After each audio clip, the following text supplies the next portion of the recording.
Celebrate one less Friday to get into the regular season and just preseason. Just hurry up and bring me some football. All these days are going to drag by slowly, and you know it. In the meantime, we can speculate. It's so much fun to do. Football's more than just a game, man. It gets all into your blood system. And all you do is think about, you're dreaming about touchdowns. Fam, most positions on the Niners roster for 2021 will most likely start the player that at this particular hour is already anticipated to be the number one guy on the depth chart, right? Normally, that's the way you think at the beginning of the season anyway. However, there are a few decisions to be made that aren't that clear. Also, Jordan Willis may have Jordan. God, really? Drugs, PDs. Never mind. They get caught. They do. I still don't understand how you get caught doing that. Oh man. Anyway, he may not have been a player that DeMeco Ryans was going to lean heavily upon anyway. But 6 weeks and nearly half the season that he won't be available if he makes the 2021 roster could make a difference. But is that enough of an excuse to bring in free agent Justin Houston for a look? And guys like that. Tonight we'll be going to the phones for your anticipated camp battles. Also, is it really necessary to spend any more funds on edge rushers? I thought about it. I said, probably. I still want bookends. If D Ford would just confirm, yes, I'm going to play, none of these conversations would even be necessary, and we could just get ready to plan the Super Bowl right now. Because if a seasoned Nick and Ford on the other side with everything we got going in the middle, we got some beast to play the middle. I mean, it's just countless beast to play the interior. But the edges are not. Okay, let me get some details. I get to the phone as quick as possible here. The Niners have officially wrapped up organized OTAs, as you know. And while these paddless, low-intensity practices don't reveal much about how the eventual 53-man roster will come together this season, they can give some early indications towards which players might be taking early strides towards surviving roster cuts ahead of that week one. Our ongoing nemesis reared its ugly head. The injury bug, it just will not get out of our lives. The Niners lost two key backups late during OTAs. We lost Justin School, that ACL, Tavarius Moore, Achilles. And those losses will test the Niners' depth heading into training camp because School, maybe not so much, but Tavarius Moore, yes, it will. And we've not heard word one yet about addressing that. So I figured that's why I mentioned last week. I said, you know what? They're going to send Kwaski T back there. And guys like Hufanga, Marcel Harris, that's where the battle's going to be. Because, you want your thumpers down there in the box. But they need to see, because I look at Hufanga, there's a camp battle I didn't even anticipate, fam. Hufanga, if I'm going to send Kwaski T into that package where I have like Tavarius Moore and Jimmy before, if I'm going to put Kwaski back there, now I need Hufanga to bring some thunder down in that box. Him and Marcel Harrison. Marcel may have the edge because he's got more experience in his defense. We'll find out about that because this is what I'm talking about when I say camp battles. At the same time, these injuries open up more opportunities for players who otherwise would have had a dimmer shot at making the regular season roster to begin with. Boom! Our hidden gem can't be discovered. And if those players ended up impressing during OTAs already, their stock value certainly saw an increase too. So let's talk about that for a minute, starting with Trey Sermon. When they drafted him, I didn't know nothing about him because I don't watch enough college football. I know who he is now. Boy's a bad boy. Being a third-round draft pick, Trey Sermon is for sure now to be a lock to make the 53-man roster, but it was an open-ended question to see what his role would be in his rookie year as far as the, what's your role in this movie, brah? So, but the Niners lost Jeff Wilson to a torn meniscus, and he'll be sidelined for 6 months, as you already know, while Haim the Dream mostly sat out team practices with a minor injury. And to stay fresh for the upcoming year, thank you, Kyle. Please do not subject him to any more than you have to. We know what he can do. Just leave him alone. Let him sit down, rest, give him an iPad, ask him if he wants something to drink and those kind of things. Give him something to lay down on. As a result, Sermon got in plenty of work with the first team unit, and he's already got people talking and saying nothing but good things. Some of the Niners' bad boys have clearly noticed. Hey, who is that? That's Trey Sermon, yeah? Including George Kittle, who told reporters this about Mrs. Sermon's baby boy. He's such an aggressive runner. He's a big body. He just likes to run through people. But he still has a finesse to his game, which is awesome to see. He's a fast guy that runs downhill, and I love that in this offense. Unquote. That's GK. Sermon has an inside track towards becoming the number 2 rusher on the depth chart, supporting Haim and potentially being a workhorse back for head coach Kyle Shanahan. And while the lack of tackling makes it hard to see what Sermon truly has to offer, the initial reports of his efforts during OTAs have been nothing but glowing so far. But what about veteran Wayne Gallman Jr.? Fam, Wayne Gallman Jr., I think I put it up on the thumbnail. Wayne Gallman Jr. is running down the field, dudes in heavy pursuit, with a smile on his face. I always read a lot of things and expressions like that. When's the last time you seen a running back running down the field smiling? That means they ain't got no chance. They can run as hard as they want to. I ain't going down. And, Gallman Jr. will he have anything to say about the matters regarding Trey Sermon being the dude? Are we just hearing about nobody but Sermon because he is the newbie? When the pads come on, will the child of great expectation continue to outshine everybody in the running back room, not named him? And speaking of a player that people can't stop talking about, surprise, the veteran, Mohamed Sanu. I didn't see this coming. I saw and heard when they added him to the mix.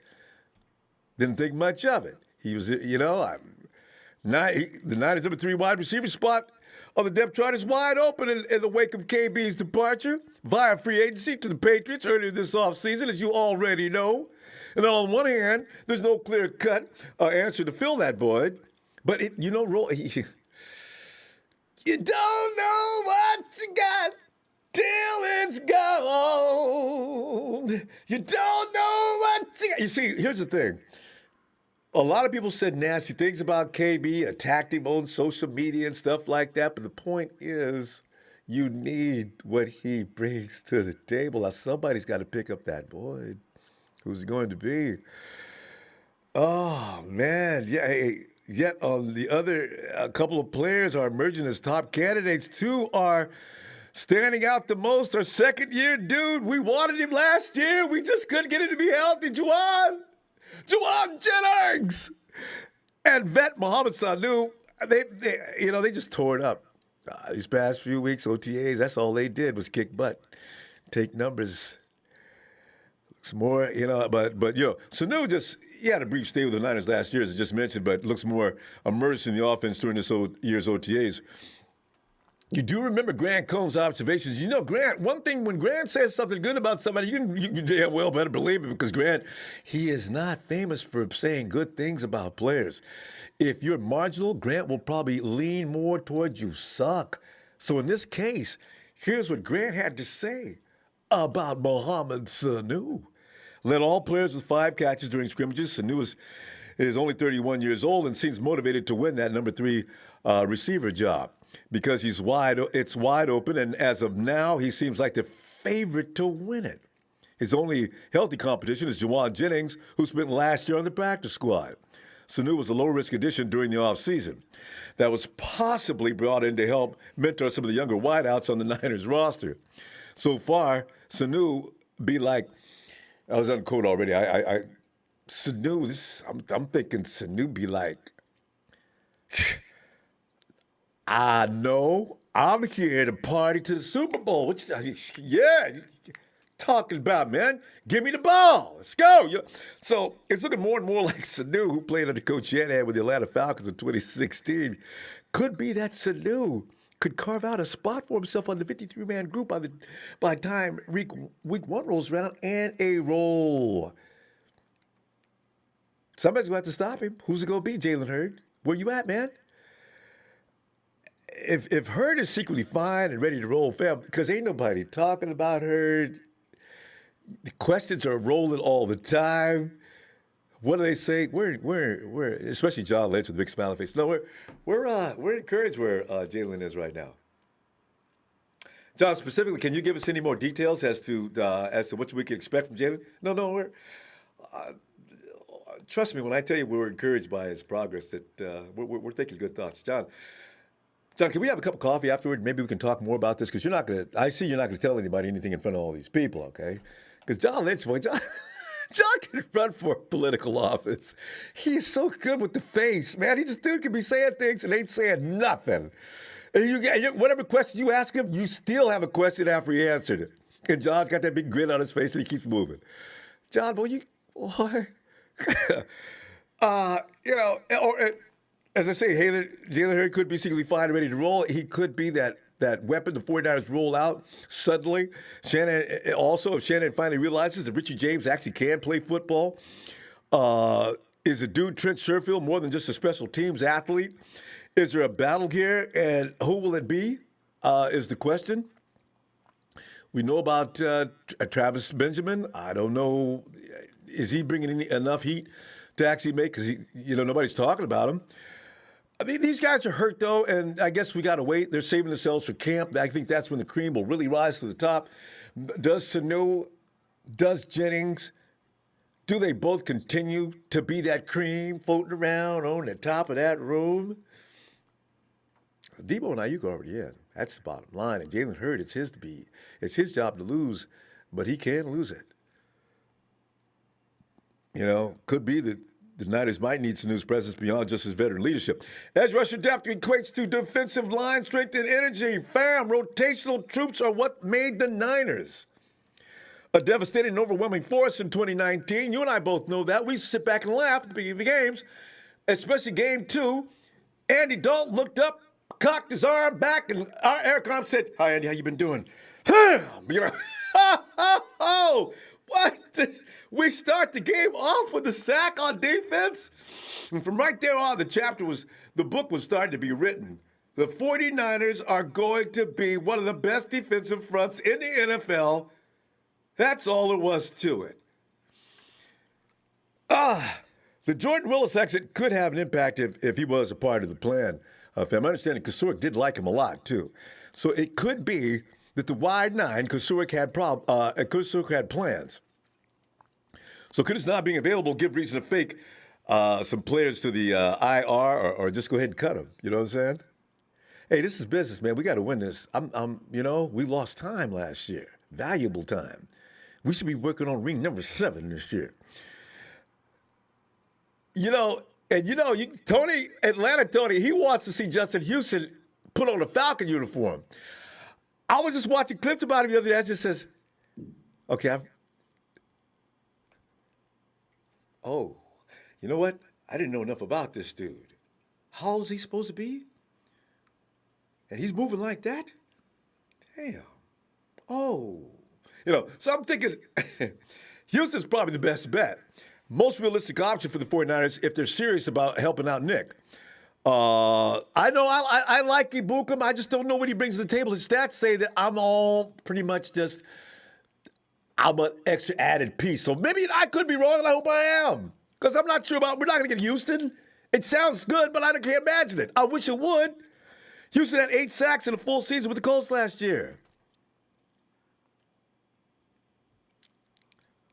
And might even be able to start and play a regular role in the shallow Niners defensive end rotation.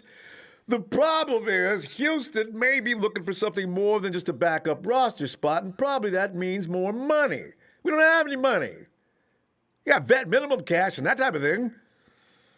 But the Niners would be a logical landing spot for him, or Everson Griffin. I kind of like Everson because Everson would take the vet minimum. Just tell him the right things and romance him real nice, call him, invite him to dinner and that type of thing, At one point, Griffin was an excellent defensive end, capable of taking over and wrecking games. You remember that guy? He's standing around talking trash all the time when he was with the Vikings. Made me so mad. Now, at 33, E.G. is probably best suited for the type of rotational role the Niners would plug him into. See, this way, I'm saying if Ibukum's doing a job, okay, Everson, man, stand by. You'll rest both of them, okay? When Nick gets a little worn out, which I ain't gonna promise, because the dude is like he's like the Energizer bunny, man. The dude don't run out of gas, but we're gonna make him sit down anyway because it's best for him this year. So you'll get your chance to play. He had 6 sacks last season in 14 games for the Boaz and Lions. Griffin would be a really nice veteran depth piece for the 49ers if they're able to add a player in camp. Okay, let him compete, see what develops. All right, we're not giving no promises, just get him in there. Because the recent contract agreement from the Raiders edge rusher Arden Key, ex-Raiders edge rusher Arden Key, Alex Baird in the mix right now. They're not. Are they making you crazy? Because I'm okay. Come on in, guys, and see what you can do. I don't want you guys to be a liability, though, on third down. I want you guys to scare people as much as... Well, ask you to scare people as much as Nick is asking a little bit much. But I still want you to go in there and have an impact, okay? You can't just come in there and a 49er, key on the back. It's not enough. Samson Ibukum does look like to be the best of the bunch so far and could be the starter. But you look at Houston and Griffin just to see if you can say goodbye to Key and Barrett and use whatever funding you were going to give them and hand it over to one of these Pro Bowlers while telling them that you will be one of the biggest reasons we go to the playoffs and you could possibly into the Pro Bowl. Or should I say Super Bowl? Pro Bowl would be nice, yeah. But, do both. Fam, I thought about Melvin Ingram like a lot of people do, but I understand Melvin had a nasty injury, and he is not a Bosa. They don't heal. I know, right? Jay Martinez, Cy Gilmore. I was going to talk about that, too. I don't know, Femi. Stephon was hurt last year because I got a little weary of him when they played. What was it? Did they play the Hawks to start the season? They played some team I thought he was going to come out there and dominate. They beat Stephon up and down the field all day long and won the game. I says, what's wrong with Gilmore, man? So, if he's healthy, and they declared him unhealthy at some point last season. I don't know which one it was because I stopped watching, but the Patriots. But the thing is, Gilmore is probably the best the best corner in the NFL when healthy. He's a Pro Bowler. There was no question about it. So he's going to be expensive no matter what. Stephon is not happy about something he hasn't reported to camp. Yet his Belichick is mumbling around saying things like, I don't know who he thinks he's messing with. I'll get rid of his ass. Yeah. So Gilmore could be on the trade blocks. I don't know. Kieran Bedford, Ronbo, what's good? It's good in family. Kieran, you, man. Talking to 49er football, man, because, I can't stop talking about 49ers football even when they're not there. I guess. Sid, hey, good night, Sid. Sid's hung up just late. We got to stop getting in here so late. Sid, I'll be having a great weekend coming up, too. Matty asks, hey, Rob, shout out from beautiful Bend, Oregon. I do agree. I've been up through that area. Matty. Jay Martinez, Cy Gilmore. I just checked it out. Ralph Delso, Robert Grant mentioned you. He loves your content. Thanks, Grant. Grant and I we have a relationship that we don't disrespect each other. I like Grant because, as I say, he tells the truth, the whole truth, and usually nothing but the truth. Hey, Jamie. Hey, Ronbo. Jamie, man, I'm some of your camp battles. Where do you see players that may only be penciled in at this hour tentatively to be?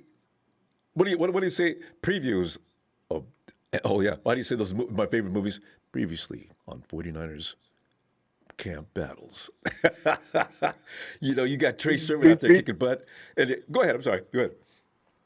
Before we get into that, I want to tell you a thing about Grant. Remember I told you that I was on Grant's in his chat room telling him how their draft was trash? Remember I told you about that? I do. I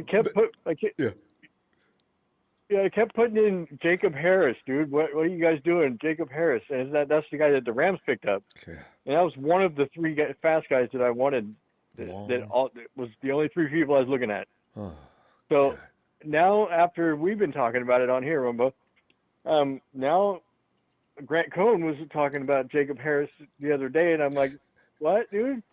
You don't remember me messing with you the entire day that day?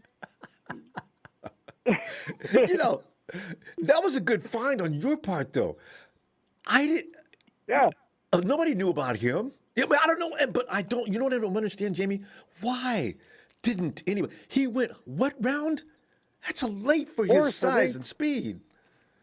Yeah. Yeah, no, I the only thing I look for is fast and, I know, and big.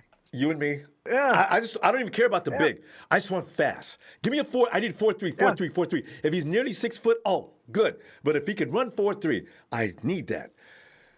And he's way more than 6 foot. So yeah, he took notice now. I guess the Rams are posting a bunch of stuff about him, and he's doing great in camp. And if he isn't, Rudy is. Rudy's got videos rolling around. Yeah. Do we need to be Rudy's happy concerned? about that. We do need to be concerned, No. Jamie. A man that big, though, going downfield at Yeah. that speed, can he hurt you in the end zone, though? See, because running downfield at that speed, I don't know. Yeah, I'm a little worried now that Harris is out. You know, hey, how long did it take Sherman to come back from that injury? He came back the following year, but he wasn't quite Sherman in 2018. 2019, he was more Sherm. So, Achilles. Yeah, he still lost a step. You could tell though. That may have been due to age factor too. I don't know. It's hard to tell with Achilles people. Think of a famous Achilles heel injury that came back and looked and still was productive as they were afterward. I can't. The only one I can could think of is the Durant playing basketball right now, but he took a full season off too. You remind me of McCorkle. Not McCorkle, but the guy on Twitter that's always coming up with these spoofs. He's here. I'll tag you on him. Every week, he comes up with one thing nasty to say about somebody. It's a complete joke and a lie, but it's hilarious. But, yeah. Yeah. I have just not remember anybody came back from that kind of injury, and except exactly the for same. Durant, and not in the NFL. Yeah. Yeah, and it took Durant a long time to get back, and I don't know if he's the same as he was. I haven't even been watching the playoffs. My He team's out, so I quit single-handedly watching. won that game the other day, from what I understand. I told you about my NBA. I stopped with the NBA after I realized the referees are taking over, and the game. I knew every referee's name in the game in NBA, and you shouldn't know that, Jamie. I shouldn't know every ref's name I know. because they get overly involved. And be watching for the bad ones. Yeah. Dude, my dad did that. My dad died a while back, but he quit watching basketball because the referees would take over the games in the playoffs, and they would make sure their team or whoever they wanted to win. He quit watching them too, just like you. I can't take it. Either that or destroy a TV. So I said, you know what? I'm done with this. I am so done with this. I Yeah. was so livid on several playoff years. Okay. Anyway, Hey, was Sanu really fast? Wasn't he like a 4.3 guy? I don't I thought he was fast. I don't know. I don't ever remember him being that kind of fast. They had Taylor Gabriel when in Atlanta. Sanu was that guy that. Yeah, he's fast. Yeah, Taylor Gabriel he took the top off the defense. Also, you had an offense that contained the GOAT number 2, should I say, Julio, averaging 95 yards a game. So now Sanu's got creases. He's got places he can go. And, of course, Matty Ice would find him. And he had a great year. They were an incredible team. The chemistry. Well, I wonder why they let him go last year. He just didn't know the playbook, and they didn't have time to Patriots? mess around with him, or what? Don't know. No, we did. Oh, Remember? yeah. Yeah. It's impossible for him not to know the playbook, though, Jamie. He learned from. He was yeah. with Kyle. Yeah. That's what I'm saying. So don't why know. did we give him the hook last year? I think it was an option between him and maybe somebody else on the roster, more than likely. Because we had Sanders. We wanted River Craycraft. Sanu left before. Wait a minute. Did they come in at the same time? That's a good question, Jamie. He did. Craycraft got there, and Sanu got the hook. I just don't know about that at all. We'd have to go back and research that a little bit. We'd have to go back over the weeks and Yeah, see what was make going sure on. that it coincides. Yeah, Yeah. God, that's I think Jennings is going to get some snaps this year. yeah. I'm almost positive on that one. Like you say, what Grant Cohn's saying and whatnot, the kid's determined he's going to get on the field. Jay, we just And the way we just ran out of time. Yeah, you know, it's going to be interesting to see. Jimmy, I'll see you Sunday though, and let's just pick up right where we left off here. All right. Okay. All right, Jimmy. All right, Ronbo. All right, man. Have a great night. Bye. And let's go and check with Brittany. Brittany. Hey, Ronbo. Oh, okay. Things are showing up on my craft here. I can't see. Okay. Brittany, she's already here now. Let's do it. Hold on, Stephen. Brittany, we're looking at now a situation, camp battles. And Brittany, you know what? I just named a couple. Do you see any other battles that you might want to focus on and bring some attention to? But I do like this thing going on in the running back room. And I'm saying, you know, it was going to probably be Jeffrey Wilson Jr. and Haim. They were going to leave up with that group just like they did last year. So now Jeffrey goes down. What happens now? Here he comes, the heir apparent. But then I said, wait a minute, we signed Wayne Gallman Jr., and any man that runs down the field with a football in his hands with guys in hot pursuit to try to drag his butt down to the dirt with a smile on his face is my kind of people. So I'm wondering if Wayne Gallman Jr. is going to let up or not here. Does Trey Sermon take his job? He came here for that position as well. So, you know, but Brittany, what are you thinking here? It's like two things. You caught me in a good mood. Today, first of all, today's my birthday. Oh, and then second. Yes. Got to sing for that. Oh. Second, besides the, huh? I was going to say, should I break out in song now? Well, we'll break out in song in a minute, but go ahead. Go ahead. What are you going to say? Second, besides the running back room and the wide receiver room competition that I'm really excited to see, it makes me curious about the cornerback. I'm curious to see how that's going to go. Yes. They're not saying enough about Ambry. I don't know. We've heard more about Diamador than we have him. Yeah, and I don't understand. You guys aren't saying anything about him, so I can't gauge anything from the conversations. Is he doing a job or what? Otherwise, that just makes me curious. It makes me curious. We know Dante Johnson's going to have nothing to do with it, and we also know that Mosley is definitely Mosley. Can people unseat Mosley at this point? The dude has gotten better. That's a tough one. It would be hard to unseat Emmanuel Mosley. But it's just so interesting because, like you said, we haven't seen a lot of Ambry Thomas. We've just only seen a lot of Lenore. So it's going to be literally a tough battle between those two and to see who can beat out and probably get the second or the third cornerback position to make the 53-man roster? And minimum third, because Verrett is not going to be touched, and Mosley's going to put up a tremendous fight. Can somebody unseat Mosley? Yep. And then, of course, you got your third guy. That would be Embry, Lenore. Yes. I don't like to say Dante's name, but who else? We have another guy in camp, and I noticed he's all over the 49.com photos. Is the kid we picked up 3 years ago that has injuries and never? Tim Harris, right? Yes. I saw him and I says, "Wait a minute, Tim, I forgot about you. You're involved, aren't you?" He's been hurt. Excuse me, but that's why, we haven't even noticed that he's been hurt. Supposedly he's a good ball player. Yeah. It's kind of crazy how we draft them, and then all of a sudden we don't hear about them for years, and then all of a sudden, oh wait, I forgot they were on the team. I know. You know, our people have this way of banishing people to the IR, and once they go to the IR, Coach, I'm fine. Well, we're going to put you on the IR or cut you. Which one do you want? Okay. So, they save these guys. They put them in a layaway. The IR. There's nothing wrong with him. It's also interesting what you said about the edges, because yes, we do need somebody to help back up Nick Bosa, because you can't rely on him all the time. I know He's got to take breaks. So shouldn't. and we don't know about Samson yet, because yes, he may have come from the Rams, but we don't know yet. How is he going to part in this system? Is because it's way different than what Rudy's team did. It's way different. Brittany, did you get the idea they were giving excuses as to why his numbers weren't any more than they were? Well, he played sparingly. He did this. He did that. This is going to be.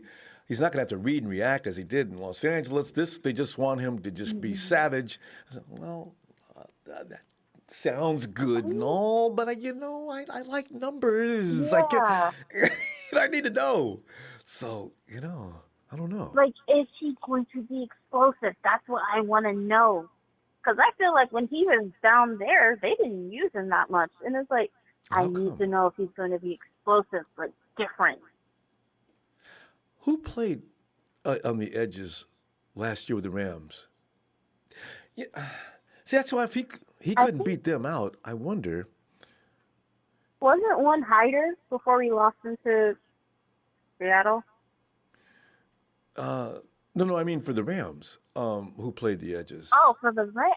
I don't remember. You know what that means, don't you? They weren't that good. Their defense was all about. It was all about Aaron Donald and that big dude next to him. But other than that, no names. Rudy, help us out here, like you always like to do. Who are your edge rushers? Nobody knows who they are. Because that's all the Rams defense has is just Aaron Donald and Jalen Ramsey. That's it. Everybody else on that team is a nobody. But now it's like, now it feels like the 49ers should know a little somebody on our defense, because somebody on that team is one of your players' little brother. And it's like, okay. See, this is the thing. So, Leonard Floyd. Leonard Floyd's good, Britt. I wanted him coming out of the draft that year. He got drafted into Chicago. Okay, Leonard Floyd. Yeah. All right, that's one edge rusher. Who's on the other side? I want to know how come Ibukum wasn't the other edge rusher. See, because they use him as an OLB. Well, why not? So, that's a good question. I don't know. So I just defensive players. Britt, let me sing happy birthday to you. Doggone it. I'm ready. Are you ready? Here it comes. After a sip of my magic elixir. People constantly ask what's in that cup. I might say, if you're not 18, I'm not going to tell you. Happy, happy Niners birthday to Brittany. Happy Niners birthday to my partner in arms on Twitter as we kicked him butts that need to be kicked on Twitter all afternoon and all evening to Brittany. Happy Niners birthday. No.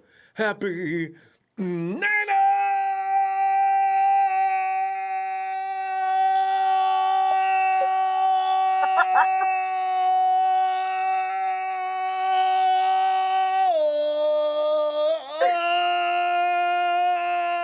Birthday! Brittany, you know what? This birthday year...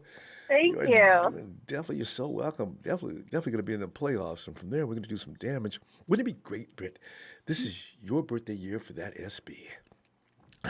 Ring number 6. Finally. Brittany, we're going to go. Hey, I'll be back Sunday. We'll talk more 49er football, okay? Have a great night and happy birthday. Of course. Thank you. Good night. You're so welcome. Good night, Britt.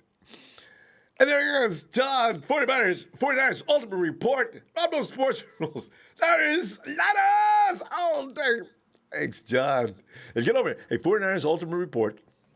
Separate those names, 49ers Ultimate Report. Go over to YouTube, and he's got content rolling as well. Outlining the day's news is only 49ers Ultimate Report can. And, hey, Steven. What's up, Ronbo? Steven, man, I'm like telling you right now, I'm looking at the camp battles, and the running back room, and actually, there's going to be some kind of a struggle going on. Not going to get a lot of attention. Is a little battle between Sudfeld and Rosen, and I know how much you love Rosen, and I think that you probably got a good point.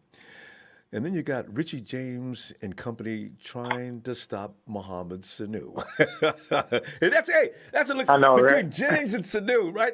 Who would have guessed earlier it was going to be those two? Because we were all about romancing the Jalen Hurd. Hey, Jalen, man, are you back? Let's go, man. Kendrick Bourne just left. The job is yours. All of a sudden you hear about Sanu and Jennings so far. Of course, we haven't seen much yet. It's early, so But anyway, in camp battles, and you just heard Brittany bring up the cornerback situation. Although I got a feeling that's not going to be a battle.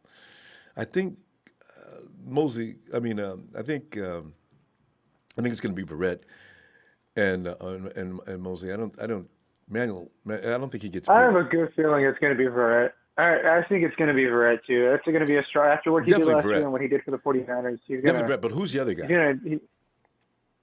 This is Verrett. See? Marcel Harris, I think. Is it Marcel Harris? Cornerback, Emmanuel Mosley. Oh. Hey, yeah, Mosley. I just, what though, when you said Marcel Harris, because of the fact that we lost Tavares Moore is what I was pointing out a little while ago. Okay, now you're going to have to move. Kowski's pretty athletic. You can move him back there. On those plays or those packages where it included dual safeties over the top, you can send Kowski back there to hang out with his childhood friend, and they know each other like nobody else does. You can put them back there together. Now, who's going to be down low? Or else we're just going to do without that spot. And I don't know how they're going to arrange it.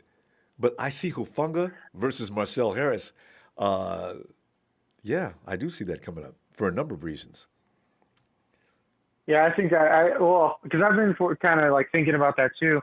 Another thing I want to mention is if, let's say, for instance, we need another safety. We need another, another free safety on hand. We can try and see if we can sign Earl Thomas. I know he's still on the free agency.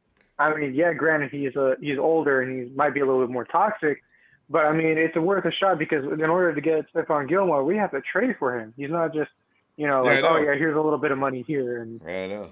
But that also raises a ton of questions because if anyone has seen any of the clips of Trey Lance practicing today, he looks promising. I mean, I'm not going to say, let's start him immediately. But one thing I want to mention too is, Jimmy Garoppolo, it seems that, I don't know, the way the media is kind of portraying him is that there's a little bit of like cloud around him. Like, we don't know about how he is and how he feels about the 49ers because technically he is, if I'm not mistaken, I think one of the highest paid QBs or one of the highest paid players in the NFL.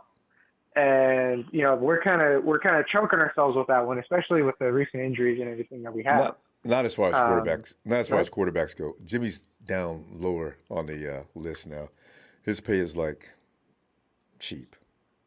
When you look at the guys that are getting paid way more than he is. I mean, look at Dak Prescott, almost doubles Jimmy's money.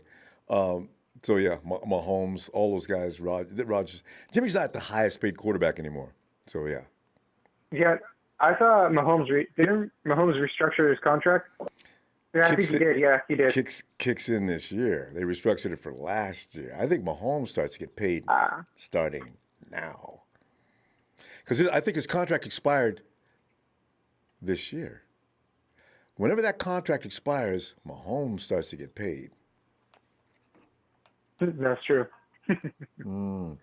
Well, another thing I want to touch on too is the running back room. Ronbo, we have Raheem Mostert, we have Trey Sermon, we have JaMychal Hasty, we have Wayne Gallman, and then I know I'm missing one. Which one's that one? Elijah Mitchell. Yeah. And it's just we have too many running backs, and we need starters. So it kind of falls down on the shoulders of, obviously, Raheem Mostert, unless for some odd reason he does absolutely terrible this season. I don't see him ever moving from spot one. Yeah, he's definitely going to be starting rotation. I just, well, you know what I'm wondering about him, though? Is Shanahan go back to what he was doing with Coleman, have Coleman go out there and break the ice, and then bring Heem in, or start Heem? You know what? I think we learned last year it's probably not best to start Heem. Bring him in to kill midway through the first quarter. You know, let Sermon or Gallman or whoever the pile drivers are, let them beat him up a little while, and then you bring in Heem. Now you shift from first, second, throw it into third, and Heem will go out there and throw it into fourth, and he's out of here. So I don't know, maybe change that. He's really good he's really good where it counts. When it comes to like a clutch run, he's there, but we can't do what we did to him. Well, we can't do to him what we did to Jerick McKinnon, which was start him and work him repeatedly. Granted, Jerick McKinnon only got that position and he was overworked so much because everyone else was injured, but he still produced. He was the workhorse, and the reason why we were able to get a lot of like running play points on the board. Yeah. But without him, first few weeks he really did well too. That's true. Yeah, without him, it kind of, we're kind of left in a cloud of a room of 6 running backs and no definitive answer of who we should actually make the number one. Well, see, that's what you got to prove. I'm pulling for Well, like I said, I'm pulling for Hasty, but I don't see him bumping Gallman or Mostert out of the way. Yeah. But if he does, good for him. Or if Trey Sermon, decides to pop up and say, hey, I'm going to take the spot, good for him too. We have a lot of good running backs, but it's just such a small room and such a big roster for that position that it's going to be sad to see anyone go either on the practice squad or get cut. But without that, I do want to touch upon Aaron Banks. I don't know if anyone has seen the news articles about Aaron Banks and how everyone on the 49ers has a lot of faith in him. And we're going to pick up that Sunday, Stephen. I didn't see the clock just ticked right on out on us. Okay. Good stuff, though. All right. We'll see you Sunday, okay? All right, I'll see you Sunday, Ronbo. All right, fam. Oh, my God. And there's a lot of rumor going on. What's going on with Jimmy G? 13%. What's going on with Jeff? As soon as it starts, boy, no practice, the clouds start coming in over Jimmy. I feel so bad about that guy. He can't. That's why I made up a song for Jimmy. Boom, boom, boom, boom, boom, boom, boom. I'll give it to you in a minute. Hey, James. What's up, Ronbo? James, man, long time no here. Yeah, how you been doing? It's been a minute, man. I'm hanging in there by the grace of God. How are you, man? Awesome. Tell you, feeling great. I just wish that this is that time of year when you get that antsy feeling. Hurry up, Days. Let's go back. Let's go back. Let's go. Get these guys back in camp. I want to get some things settled right now. That's what I'm thinking about camp battles. I'm thinking, where's the war is going to be? The biggest war is going to be. I mentioned the running back room. That looks like an interesting spot. The wide receiver position looks like a good, interesting position. Even though people want to imagine that Trey is going to remove Jimmy from the top spot after being in the FCS, playing one game last year, and coming into an offense that polished pros take a little while to get, he's going to unseat Jimmy immediately. I don't think so. I could be wrong, but and we just heard about the cornerback situation, and I'm thinking also Marcel Harris versus Hufanga, by virtue of the fact that Tavares Moore is not going to be rolling with Jimmy back on some of them package plays like he was last year. So I don't know. James, what are you feeling on camp battles? And do we need to be considering Justin Houston and an edge rusher to help out in case the guys we got don't cut it? First of all, Ronbo, I thank you and your staff for all that you do, and I've been missing you for a couple of weeks. I've been listening to you. I just spend the time, and it's been a little awkward, like on Sundays, definitely, because I have a very early Monday, and sometimes on Friday it's the same thing. Yeah. But I tell you, I think really I wouldn't. I don't think they would waste the money on Houston, because here's why. first of all, they're saying they're having a lot of praise about Kevin Givens, a D tackle that played as an edge defender some last year, I do believe. And then I don't know if he's still in camp with us or not, that was on the roster last year. That guy, Alex Barrett. Oh, yeah, he's on. He's in. Still here? Okay. Yeah, he's still with us. We'll see. Those guys, they contributed very well, especially Alex Barrett last year. And Kevin Givens was more of a three-technique defender. And I think with them, and I'll say this, I heard you and the other caller, when it comes to Samson Ebukam, I have a lot of belief in this guy, and this is why, because when the Rams drafted him back in 2017, mind you, Robert Quinn and Alec Ogletree were still there. So he was a rotational player that really never got a true chance. And then when I think Quinn got injured or it was a contract problem, they moved on from him. Then they signed Dante Fowler. That still limited Samson Ebukam. And then they went out and got Leonard Floyd 2 years ago. So he was underutilized. But I tell you what, when you turn on the tape and watch him, we had problems against him, when he played for the Rams. Now going to a more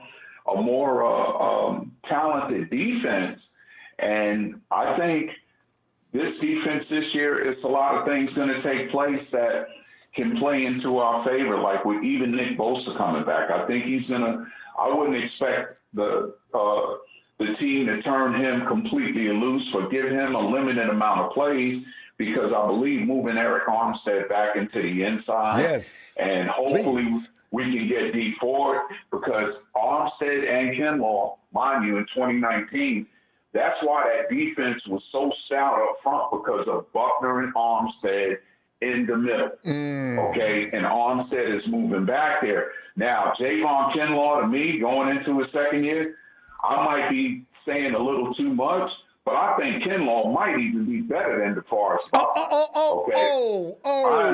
Shots fired. I'm saying that. And I think I could be right because of the athleticism. Mind you, he didn't even have a camp last year. No off-season practice. Went from being drafted to basically Zoom meetings, limited workouts, and wound up starting day one. So this year, going into his second year, like I said, with Armstead moving back inside, and I think Samson Ebukam is going to come off of that edge if D4 can't go. And then remember, we were also down a linebacker from 2019 after losing Quan Alexander. Yeah. So Ebukam, if D4 is healthy and Ebukam is on the field at that Sam spot, we're going to, it's going to be all systems go. And I think they will be extremely violent, and they will have a lot more gas to them because of what DeMeco Ryans will do, his little tweaks and intricacies that he'll run as a defensive coordinator, totally different from Robert Saleh. And we got the guys right now, I've said it before, that we could actually play a lot of disguise 46 defense. And anytime we line up in that position with stacked sides, linebackers stacked over the tight end, and then you've got the corners and the safety spread out on an angle, you don't know which way that blitz is coming from, but it's coming. And then the defensive line. So that's what I do believe. And as far as it goes with this situation with Trey Lance starting over Jimmy, you had a caller the other night. You had a call on your show the other night. I listened to it from, I think it was Monday night, where he said that Trey Lance learned the playbook in like 3 weeks. I mean, really? I know that's in 3 weeks. And, I mean, we're talking about a player that hasn't seen the speed and the technique of a true NFL defense coming after him. Okay, this ain't back in that division he played with. And I understand how talented he was in that division, but there's something that I looked at that kind of caught my attention. Was it he was so good in that system, in that division, because when you look at the defensive players that came out of that division that played on those teams, there's not a lot of them that made it to the NFL as defensive players. So I don't know. But as far as him unseating Jimmy Garoppolo took us to a Super Bowl the first full year he was healthy, and there wasn't one quarterback that outdueled him. We lost 3 games by a field goal or less, and 2 of those games were lost by a rookie field goal kicker. Okay? So, I mean, to see him unseat him, I just don't really see it. Now, I'm not going to say he won't be ready in time, but I don't think that all of a sudden, and I do. No, we got to wrap it up there. I do. Go ahead. All right, Ronbo, I want to say to you too, man, I sent you some videos I've been trying to do from Niner Empire, Niner for Life, talking 49er football all the time. That's up on YouTube. I hope you like the content. I hope viewers view it. I will. And hit the likes, hit the shares. And, I'm trying to promote it a little bit, man. Right. All we doing is talking 49er football. Niner Empire, Niner for Life. Thank you for having me, Ronbo. All right. Always a pleasure, James. Missed you. Yeah, man. Listen, hey, Ronbo, I ain't new to this. Me and you started back in March of 2017, bro. I know, right? Okay? It's been fun. Whenever you ready, I can give you about 30 callers from back then that ain't on here now, or maybe more than that. But that's our start date between me and you. Be blessed. Hit the like, hit the share for Ronbo Sports as well. Congrats to you and your staff. Thanks, Be blessed. Niner Empire, Niner for Life. Thanks for having me, man. Always a pleasure, James. Looking forward to the next time, too. I'll check out your content, too. I can't wait. All right, fam. All right, thank you, man. Wait. I got to sing my song for my dude that can't get no respect. Boom, boom, boom, boom, boom, boom, boom. He's just a Garoppolo, and everywhere he goes, people know the part James is playing. Stepping on the grass, hitting every pass. Ooh, what they saying? Well, there'll come a day when Jimmy comes to play. Ooh, what'll they say about him? In the end zone he'll go, 'cause he's just Garoppolo, and life can't go on without him. Bobbily, scoobily, bobbily, scoobily, bobbily, scoobily, bob. I mean, hey, I already got that worked out. Every time Jimmy throws a TD this year, which I figure will be a lot, because, boy, I know he's seething. The disrespect. That's going to come out and take his game. Shoot, Lance should start game 1. If not, by game 5, week 6, Jimmy's out of here. Really? Hey, D, ow! What's going on, Ronbo? D, man, I'm looking at the camp battles. D, this is when it gets exciting, right? About, third or fourth practice, you see these people start to emerge after training camp gets started, right? And then you wonder, consistency is going to make or break them, right? So I was looking at some positions. Running back room seems like the most intense and exciting, right? Then you look at the wide receiver thing. That's always going to be the case. And cornerbacks were just brought up a little while ago, but cornerback room is a connection between battle camps. Now that equates to Hufanga now is in the mix because the safety position is going to have to add another person possibly on certain packages. I mean, let me stop. What do you think? Where are the battles going to take place? And do we really need to invest in another edge rusher? The battles are going to take place everywhere, and honestly, I'm always curious to watch what the DBs do, just because I love it and it's my favorite position. But I can tell you that where the battles are really going to take place, that some people may be overlooking, honestly, is that defensive line. Yeah. And the reason being is because you don't know who is actually going to be there. Are we going to go through more of the typical rigmarole of we're encouraged by D4's progress, and Samson Ibukam is out there playing his position because once again he's been rehabbing all off season, and he was here so long we sent him home, but now that he's back we want to give him another break. No, it's time to stop letting off the gas with the guy, and you're either here or you're not, bro. We appreciate the solid that he did us by going ahead and, restructuring the contract, but he's got to get it together. You got to get out there on the field. And D, do you know that Ibukam, he's never been injured since he entered the league? And see, I'll take that. I'd rather take a guy who doesn't get injured, give me at least 6 to 8 sacks, versus a guy who always is injured and can't even give me 6 to 8 games. This is why So I think the D-line, I think the D-line is going to be where it's at. I mean, if healthy, our D-line is definitely going to be Ford, Armstead, Bosa, and Kinlaw. But, that defensive line, that's going to be a crazy little room to watch. A lot of people are saying that Kevin Givens is the guy, and, they loved his twist and his turn and all this other stuff.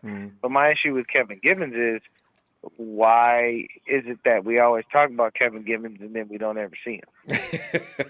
He played some you last hear all year. this about him.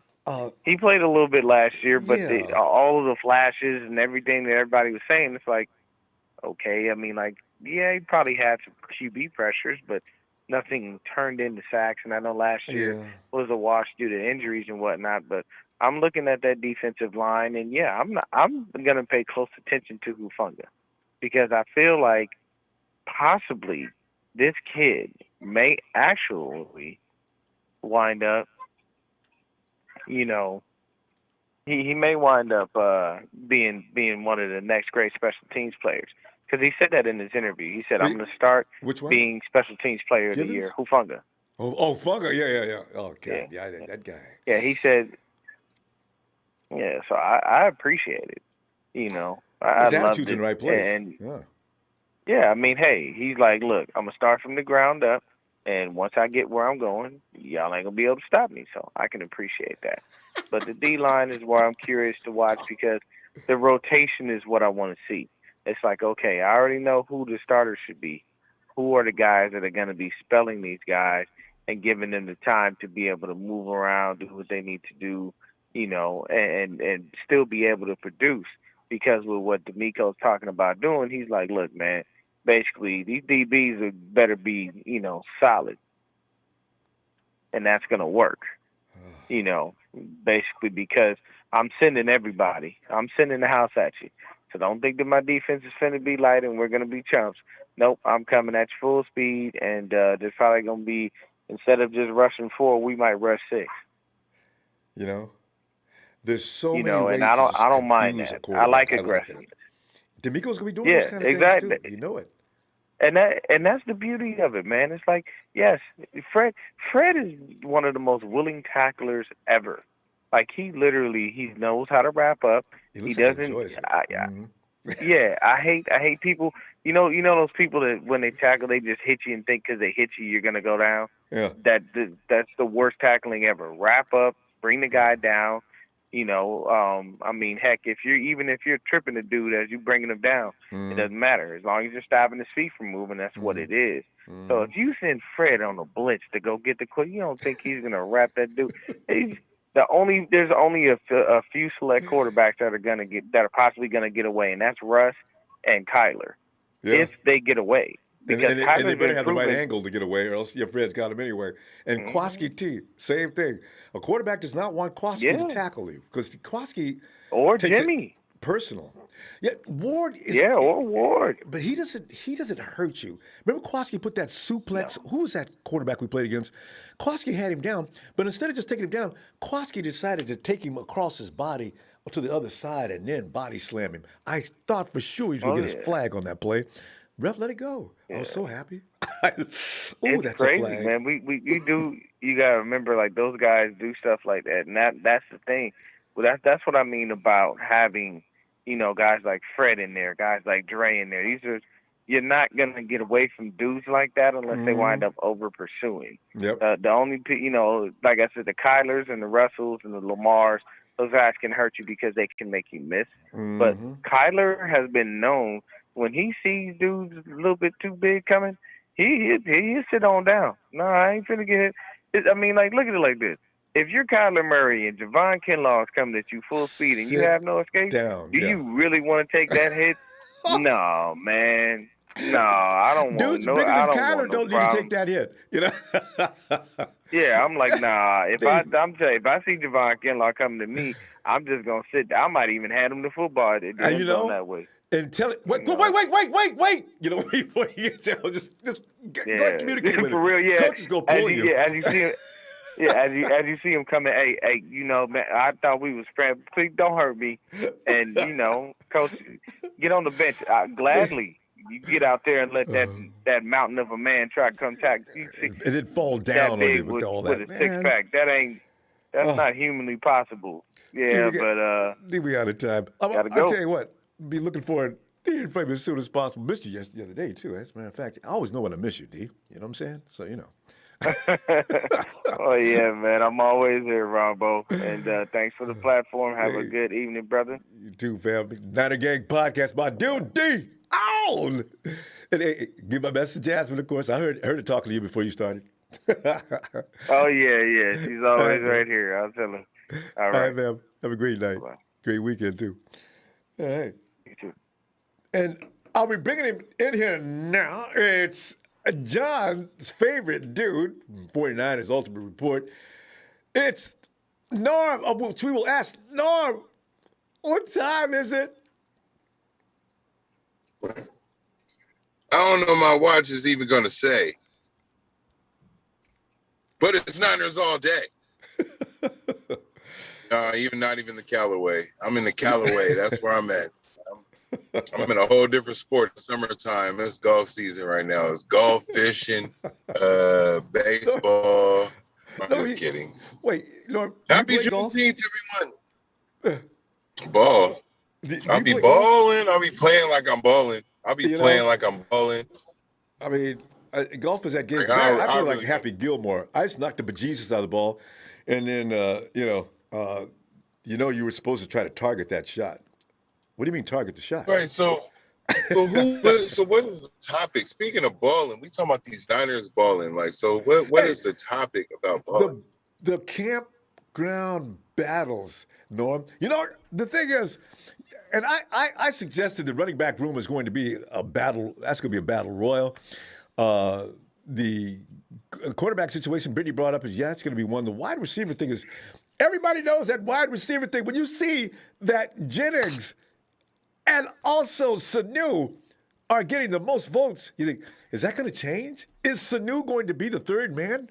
So, it's kind of interesting to see. And Norm, any other observations you've made on camp battles? Hufunga's just entered the mix. Him and Marcel Harris. Marcel Harris would be the guy, but Hufunga could upset there.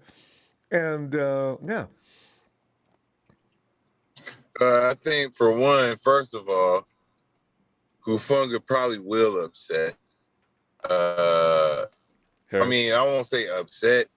He will upset a lot of defenses. He will a lot of offenses. You feel me? A lot of wide receivers of opposing teams, or a lot of running backs. Like, they got a plan for this guy. A lot of punt returners might try to catch the ball, and all of a sudden you just see this Hawaiian punch coming at you. Bang! He's not Hawaiian, but you know what I'm saying? It's funny, but you know what I'm saying? That's the guy. That's what it is. Like, you just see so bad. like somebody who's just real thirsty for a touchdown, and you just get a Hawaiian punch right off the ball. We all know Hufunga is not Hawaiian, but that is just funny.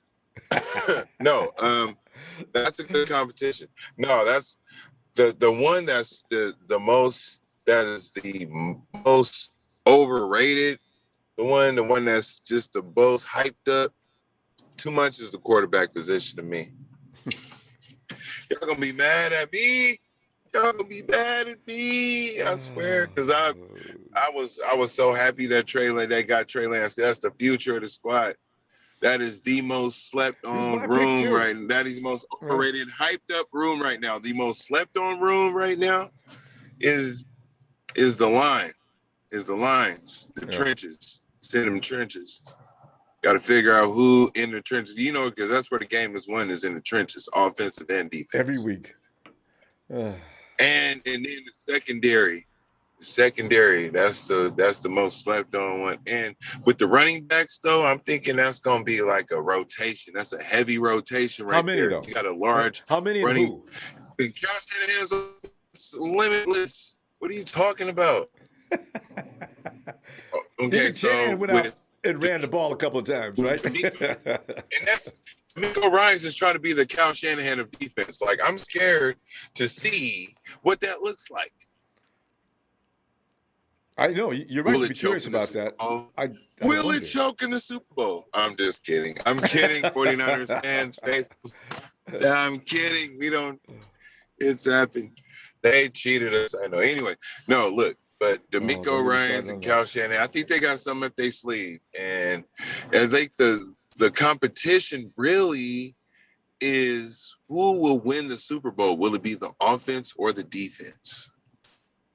Ooh, no, well, every year it's usually the defense. Last year that was really clear, as Patrick Mahomes was kept completely uninvolved, and Tom Brady just sort of relaxed and threw a TD here and there. You know, so yeah, I'd say defense if I had to guess right now. It's like these Niners is trying to have a Chiefs offense and a Buccaneers defense at the same time. Like, what are they doing in this front office? I don't understand what y'all was watching over there, Super Bowl 55, but I'll get caught in that would be later. that'd be a good thing if you could do that. Yeah. I mean, of course, that's why you got DeMeco Ryans sitting there right now. He's like, I can make a Buccaneers defense. Kyle Shanahan's like, well, I mean, I kind of lightweight could make a Pat Mahomes type. We don't need a Pat Mahomes offense. The whole world's a Pat Mahomes offense to DeMeco Ryans defense. Yeah.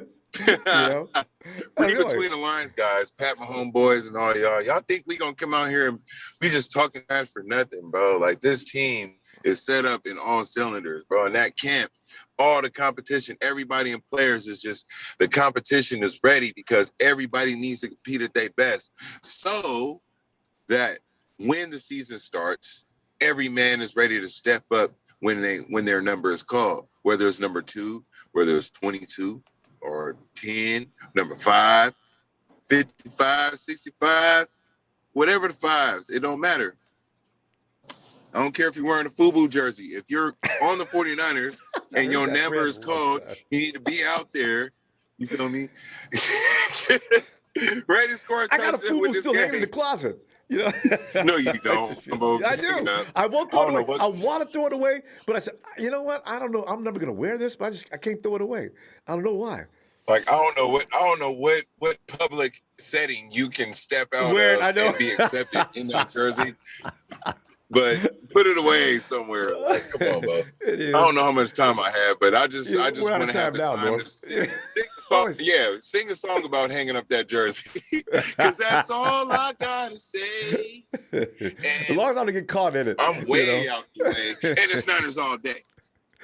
I know. Hey, Ronbo, I appreciate you, fam. Looking, bro. I appreciate your show, man. I shout out to y'all. Shout out to the fans. Happy birthday to whoever was on. Brittany. While I was waiting. You. Brittany! Happy birthday. And that's all I got to say. Niners all day. Thanks, Norm. Oh, shout out to all the fans, too. Shout out to John and all y'all, too. Straight up. I'm out. There you go. Can't wait to see you Sunday. Have a good night, fam. All right, man. Yeah. And there he is. It's a Rudy sighting. And Rudy says, Jay Harris, physical attribute score, an amazing 9.88, while top pick Kyle Pitts. I just can't believe that. Does Rudy make these things up? Wait, let me read those numbers again. 966. And Rams #1 average youngest team in NFL. Niners are 31st, second oldest in NFL. I don't have a problem with that. But Harris is rated above Kyle Pitts? Do we have another one? Is that just the only one? Ronbo. Nexus Lee. Hold on, fam. Let me right there. It's Toby. Wait a minute. Let me read that. Wait. Can we please release McKinnon? Zero value. If we had AP, we wouldn't be in this situation. I'm tired of these soft players. Nexus Lee, we don't have McKinnon. He left us pissed off a few months ago. Don't worry about him. Toby, good God almighty. I've been wondering where you've been for the last... Tell me it's been 2 years! You still same Toby. Ronbo. Ronbo, man. I've been chasing my bachelor's degree, man. I've been chasing my degrees, man. I've been following my dreams, Ronbo. Have you Everything's achieved? falling into Is place, it man, done? and I'm doing my thing. Beautiful house. I got a pool, Ronbo. You know what I'm saying? I'm rolling, man. I got a Benz right now. I'm doing my thing, Ronbo. Damn. That's a lot yes, happening man, in 2 I'm back, years. you guys. Hey, but I want to say right now, though, who was talking about Patrick Mahomes, you guys? You know, okay? I was telling y'all, nobody wanted to listen to me. I said, snatch him. I said, grab him. I said, and hey, man, thank you, God. The Niners made it to the Super Bowl. Man, we lost. Jimmy G fouled up. And, you know, it wasn't just his fault, though. But you think about, like, in the 80s, right? The Niners' defensive line was rotating. They were rotating, Ronbo. They were rotating. And he said, why are you rotating? They said, because we want to be fresh in the fourth quarter. And so that was the problem right there. Yeah. So let's watch that. And now today, back to the day, who got to shine? Brandon Ayuk has to shine, Ronbo. He has to shine. He has to make up for what Dante Pettis couldn't do. He has to, you know, You remember Dante? Yes. Man, Debo Samuel go hard, Ronbo, but we haven't had that T.O. since T.O. And that was back in 2000s, man. It's time to have that ball-out receiver. Somebody besides Anquan Bolden break out that 1,000-yard season. Yes. And I think everything will be fine. So Ayuk is my number one. And then, to be honest, Ronbo, Juszczyk, man, Kyle Juszczyk has to do his thing. Like, even though he's been doing his thing, he has to do his darn thing right now. Like, it's time for Juszczyk to make that, oh, wow, whoa. He's feeling it. It's time for him to make that wall play. Again, he's been doing it. Warner, man, 5'4", ball out season. Show you guys why I'm going to be the first $100 million linebacker in the game. And so he's going to get paid a lot, and that might be exaggerating. Maybe he might not get $100,000. I don't know. He's going to be the highest paid middle linebacker, guys. He's going to be the highest paid middle linebacker. I'm just telling everybody right now. So get ready. He's going to be that guy. He's going to be that guy. He is all that. He's all that. The bag of chips. He hasn't missed a game. The dude balls out. He already knows where the ball's going to be before it's even going to be there. He's the Jamal Adams of linebackers. So he can hustle up and take a play out, even if he didn't anticipate it. Man, I remember one of their callers really wanted Jamal Adams back in the day, and I did too. But we got Solomon Thomas. I wanted Patrick Mahomes, but Jamal Adams of the linebackers is Fred Warner. Like, Fred Warner is that dude. Like, that's that dude. Like, you got to really watch this game. The dude knows where the ball is going to be. You got to watch that Giants game, man. The dude knows where the ball is going to be before they even hike the ball. The dude is good. He's up and coming. Man, for the next 10 years though. So we got something right. But I just got to bring it up, man, real quick before I go, man. Trey Sermon, man. Trey Sermon. Oh, the Lord have mercy. That dude gonna ball out. Y'all gonna see this from a running back, from a safety's point of view. The dude, even if he gets a 26 blast to the right or a 28 sweep, it still looks like a dive up the middle. The way he runs the ball, the way he gets it, man. You don't know is the dude going outside, inside. The dude's legs are just like noodles, man. I'm telling you, and that's terrible. So that guy, in my opinion, he's gonna win Rookie of the Year. And that's my hot take, Ronbo. Trey Sermon, Rookie of the Year, man. Ain't nobody gonna know what to do with him. The dude, and real quick before I go, man, my comparison to him is Sean Alexander from the Seahawks, man. Like he's not super fast, but he knows where to be, how to be there. See, so that's my thing. The dude's going to ball out. Running back, too. That's the formula. Yeah. Hey, Ron, one more thing, everybody. Fuck. Excuse my language. Go ahead. Jimmy G has to ball out. Otherwise, we are not going to get squat. Praise him. Make him sound like the best quarterback in the world. Somebody can take him. Y'all keep hating on Jimmy G. We are not going to get anything. Toby, we need to make him sound like Stephen A. Smith is going off. Man, Stephen A. Smith is going crazy in his little turnaround chair up there. Toby, just the opposite. Let the venom keep flying. Toby, you and I both know. if people keep talking about you like you ain't crap, like you suck, like you're the worst thing that ever happened, what does it do to you? I tell you right now, Go back I've and got watch the New Jimmy Orleans G. game. Tell me, Jimmy G Jimmy can G will play. end the He does season not suck. in the top 5. Guaranteed. He ends the season in the top 5, and the 49ers go into the playoffs with everybody saying, "Whoa, we didn't see this Jimmy G coming. Why wouldn't he do this last year?"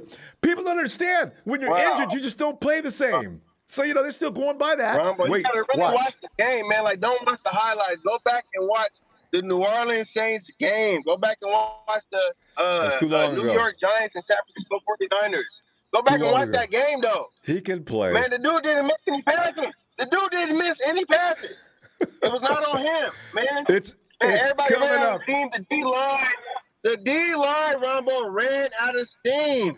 This is That's why how Patrick Mahomes did us. I want the nasty stuff to keep hurling at him. People talk about Trey Lance like he's the next coming of God. And like they don't say anything about G other than bad things. Keep it coming. Keep it coming. But look what happened. Look what happened. We put Kaepernick in too early. We put Kaepernick in too early, Ronbo. Look what happened to that. Nobody wants to talk about that.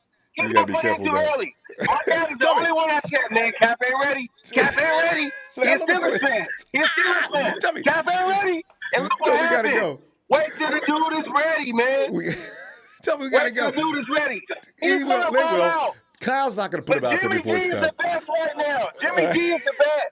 He's the best. He's the best.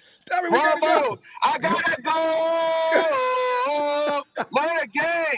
I love y'all. Hey, holla back at your boy. Dave Toby. He's got Ronbo. I love it. That dummy. Oh God. Yeah, no, seriously. I want the hate, the disregard, the ignoring of Jimmy G. I wanted to pick it up. I wanted to get worse. I keep thinking to myself, G's sitting back taking all that in. That's going to keep him motivated like he already is already. That's going to take him to the next level. Bring it. Keep it coming. I might even join in. D-Flow! Yo, what up, Ronbo? D-Flow, man, looking at camp battles tonight, and I keep thinking, there's certain guys that aren't going to lose their job. There's no way anybody's going to beat them out. Most of the starters, when you look at, like, the linebacker spot, Nick's not going to be moved. Verrett's not going to be moved. The D-line, you figure Eric Armstead, Kinlaw has probably got that sewed up by now.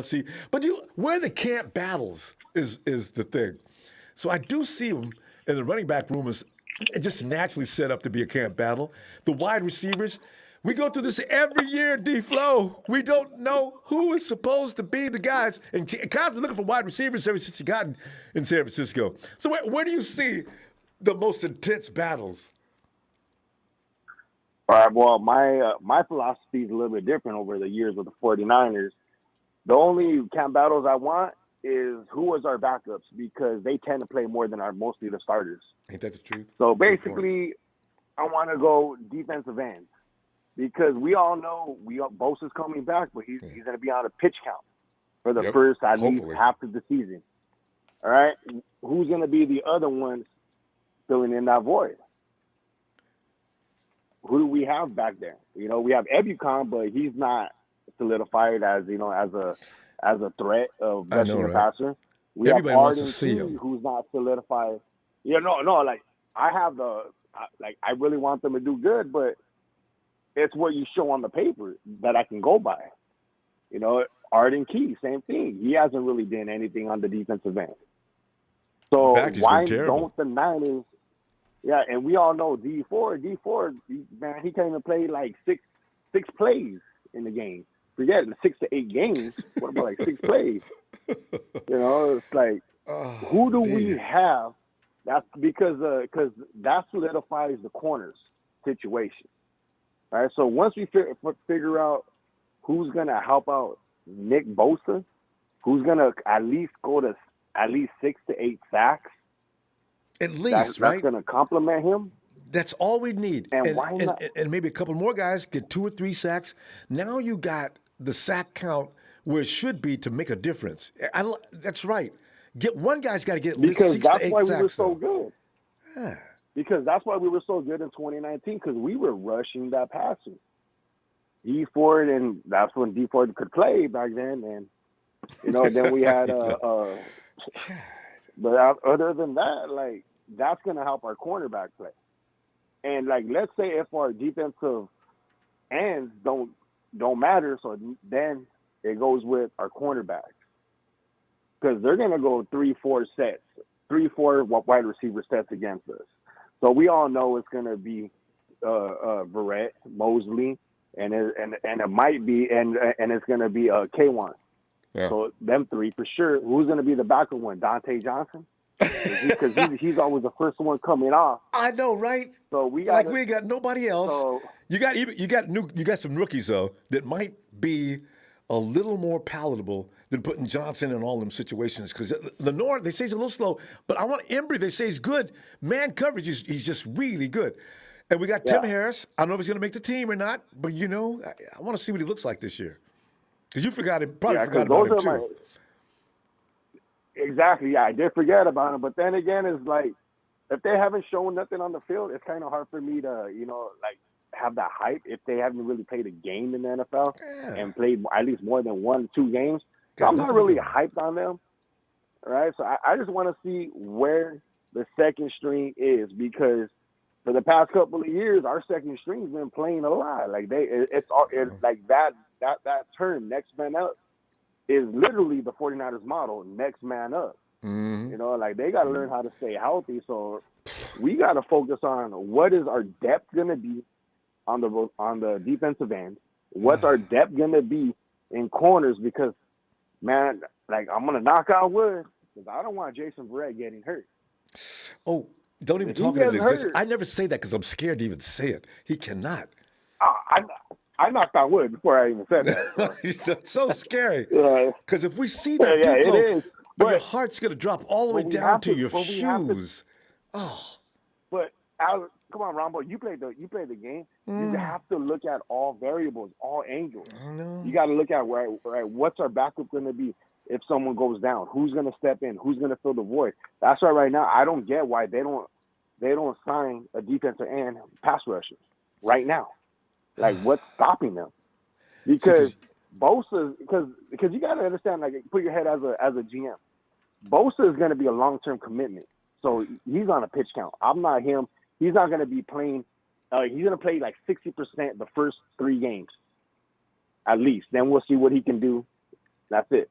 So we gotta find somebody. Look at Justin Houston coming off an injury, still had 8 sacks. I know. And he's gonna be on a better defensive line with the Niners. Our tackles are like legit. Mm-hmm. I mean, they're gonna draw a lot of attention in the middle, so it may not even be that rough out on the edge, because you have to take that middle. That's the fastest to any point is in a straight line. That's what happens up the middle. Yep. So they got to pay attention. Offensive line's gonna be. They'll be taking a task, D-Flow. Oh! See, what the thing is, because that's the main thing I want to know, because we got to see what RDT can do. We got to see what Ebicom can do. Right? Because we don't really know what they can do. They've been in the league, but they haven't solidified anything. They haven't proved so far. Hopefully they can prove with the Niners. But so far, they haven't proved anything with the Raiders or the Rams. That's why what they said. They haven't had Chris Kasurik. They got him now, and maybe they can blossom like last year's guy did, Hyder. So we'll see. D-Flow, we ran out of time. Check this out. Check this out. Real quick. If you keep that philosophy, but if you add in a veteran, they should be even better. Let's tell you. With rotation. I know, that's what it's all about. Fresh, mean machines. D-Flow, let me see you Sunday, fam. All right? Go. Yeah, all right, sounds good. But that's the main thing is we got to see what our second string is going to look like. Who cares about starters? We got to see if they can back up. That's how you go win the game. Absolutely. All right, fam. It's great to hear from you, D-Flow. All right, Rob, see you Sunday. All right, fam, you too. And there he is. He is. Chill. Pill. Phil. And by the way, nobody's hating. Nobody hates Trey Lance. We're addressing the hate Jimmy's getting because Trey Lance is getting oodles of love. So you got it backwards. Oh, Phil, boy. Phil, come on in. Hey, Ronbo. Oh, God. Well, I'm just hoping Jimmy has a good year Yeah. and he increases his trade value and we get Mm. maximum assets back in return. Mm. And then Trey, I'm hoping he, in 2 years, becomes the player that we hope he is. And that would work out perfectly for the 49ers. That would be the dream. That's the dream. That's the, and happily ever after ending. Yeah. I hope so too, Exactly. Phil. Because you know what? Remember that year that John Lynch was romancing Deshaun Kaiser, should I say? He was out. He took him to dinner. He met with the family. It was like, and Kyle, I don't know what Kyle was doing. That was 2017, right? Going into 2018 draft. Kaiser came into the league. He was all hell in college. That's why I worry about college quarterbacks until they get on the field. I don't assume anything. Well, let him play against NFL defenses in preseason and Yeah. see how that goes. And, there's a big difference especially between Division II college football and the speed versus the NFL. And what he's about to see now. So, you just got to let this thing grow and let him groom and let him learn. Just because he's learned the offense, which is basically he learns how to get out of a huddle and all that kind of stuff. He hasn't faced NFL defenses yet, and so Are you Jimmy worried about it? Huh? I don't know. Okay. Go ahead. It got cut off anyway. But go ahead. All right, but anyway, where I'm looking at the competition is the interior defensive line for the second and third strings. Kevin Givens. That is a contest. We got a lot of guys. Yeah, we got a lot of guys, and I think a lot of those guys, if they get cut, are going to get picked up by other teams, and that's what I'm worried about is that the Rams in Seattle, where they're lacking in those positions. Hey, but they got no money. You look at the Rams defense. Unless they cut somebody. Rudy is going for Mo on the Three Stooges, right? And he's going to be the leader of the pack. Yeah. The Rams defense, you look at them, they've lost their nose tackle. They lost their outside edge rusher, other than Aaron Donald. Yeah. They got Leonard Floyd, but they lost their inside linebacker. They lost Ethan Common. They lost their safety. So you said, last year we were the number one defense. They lost half their defense. Their offensive line sucks. It just is really bad. And that's really gonna haunt them. They think Stafford's gonna go out there and just go wild. Stafford's gonna be living. Stafford's on his back. Can't throw deep. All right, it takes time to go back there and throw a deep ball. And I hope they try. and we've won 5 out of the last 6. That's pretty much ownage, right? Even when we're injured. And the reason is we run the ball. Yeah. And that takes Ramsey out of the game. It takes Aaron Donald out of the game. And he'll tell you about it. We can just run it right down their throats. Donald hates that. And they got worse on defense against the run than better. So I am very confident we're going to crush the Rams. And Seattle, for that matter. The team I worry about most is Arizona. They tend to play us tough. You and me both. I really don't like that matchup. It's frightening. Yeah, they match up against us pretty well. Although I think if we stay healthy, we're a better roster and a better coach. Well, yeah, I was going to say you got the Shanahan advantage, but other than that, personnel-wise, Jesus Christ, God, they're stacked. And the Russo, I'm talking about only after this year. I don't know Jimmy why plays Russo well. thought 2 years. He never said that. He said 1 year. Not 2 years. I said after the first year and in his second year, he'll play and start. Phil, you mentioned trade value for Jimmy at the end of the year. Although I got to tell you, I can't. You know what? I look for that actually, Phil. Let's say Jimmy, we do get to the playoffs, and Jimmy comes out the Super Bowl MVP. Now, what do you do? Well, you trade him for 3 first-round picks instead of 2. Yes, but does the fan base say, "Hey, whoa, guys, what are you doing?" I got a feeling there'll be a large contingent. You got to pull the trigger because of price. You got to go for the rookie contract Because Jimmy's too expensive. Yeah. So you do get 3. You're going to get 3 picks. You're going to listen. We're going to have $25 million under the cap going into next year, plus the $17 million that we're going to roll over, plus Jimmy's contract. So that's going to leave you about $7 million in cap space next year. I just hope Lance is so we can sign Fred Warner, we can sign Nick Bosa, and we can sign a few other free agents. I just hope instead of having those first-round picks, we sign a free agent or two and you're gonna need first-round pick capability. So that's where I see the Niners going. We're in great shape right now versus the Rams. The Rams are $7 million next year over the cap. They just keep kicking the can down the road, and, they're going to have to pay sometime. And eventually, and they've renegotiated almost every player on their team that has a big contract. Yeah. So they're stuck. I mean, they're going to be in trouble. And they don't care. Next year. Phil, they don't care. They'll do it again next year. And these are teams that I wonder how they're getting away with it without getting that dollar-for-dollar penalty. Because you know what? The Cowboys do it. If one of those guys gets injured, one of their top 6 players, they're done. They're done.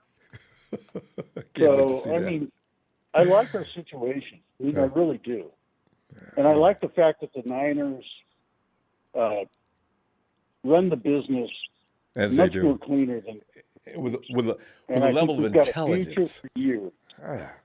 Well, Phil, we're going to go. So, I'm Ronbo. I'm going to look forward to hearing from you Sunday, and we'll laugh and shout about the Rams some more. Yeah, well, right now, Rudy is Mo, and then Smiley and Seahawks Rain are Larry and Curly.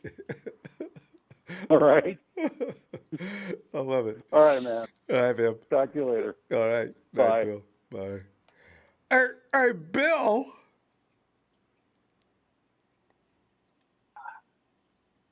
Hey, Ronbo, how you doing? Bill, man, we're sitting there, we're anticipating where the wars are going to be out there for jobs. Now it's dog eat dog. How bad do you want it? It's going to be crazy out there in a few weeks. So when the smoke clears, who's going to be standing in the running back room, in the secondary? And Phil just mentioned the defensive line. I hadn't thought about that. We got too many guys in the interior. We do have to let some guys say goodbye. Yeah, it's going to be tough, but I'm sure they'll make the right decision. As Hopefully. long as you don't sign Le'Veon Bell. Hopefully we don't get Le'Veon Bell. We're good. No, don't worry about that. Le'Veon may be out of the league, period. He has torn his butt going after you can't go after Andy Reid. You can't socially bash him. And Andy Reid, what did he do? He took the high road and says, I'm pulling for Le'Veon. I don't know if he was serious that, but wow, Le'Veon just got beat up with one tweet. Now everybody's on Reid's side. Because Le'Veon had the same problem in Pittsburgh. I don't know why the Jets got rid of him. And now he goes to, it's starting to wonder, wait a minute, is it everybody's fault but Le'Veon's? I'll wonder about that. So, No, I can't blame him on that. Reid didn't use Le'Veon right. I mean, that's why they got beaten that Super Bowl. They had all the weapons to beat down the Bucs. They had everything to win, but he misused Le'Veon. I have to defend him on that one.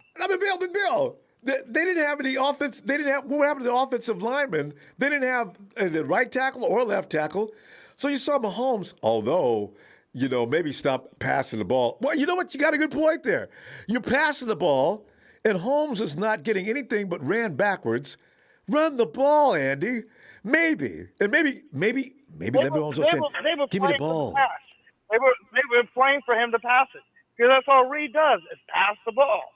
He hardly ever runs it. He had a good running back to run. He's got two. I mean, there's no excuse. He had all the weapons to win it. And it's not like we ran, but we didn't ran much in the Super Bowl. If we did, we would have won that, regardless of the calls and all. It wouldn't have mattered at the end of the day. We still would have pulled it off. We would have ran the ball. Got to stop trying to rely always on the pass. I mean, they were playing. Or at least confuse them. Yeah. Yeah, and that would have confused them. Le'Veon would have eaten them up, and it would have opened up the passing game, and they would have probably won that or been a lot closer than it was. So Le'Veon, I have to defend him on that one, but I mean, I don't like Reed myself. I have to agree with him on that. I hate Andy Reid. I mean, everybody loves Andy Reid. Yeah, and you don't. I hate Andy Reid. It's that way. He's a bum. I don't care for him.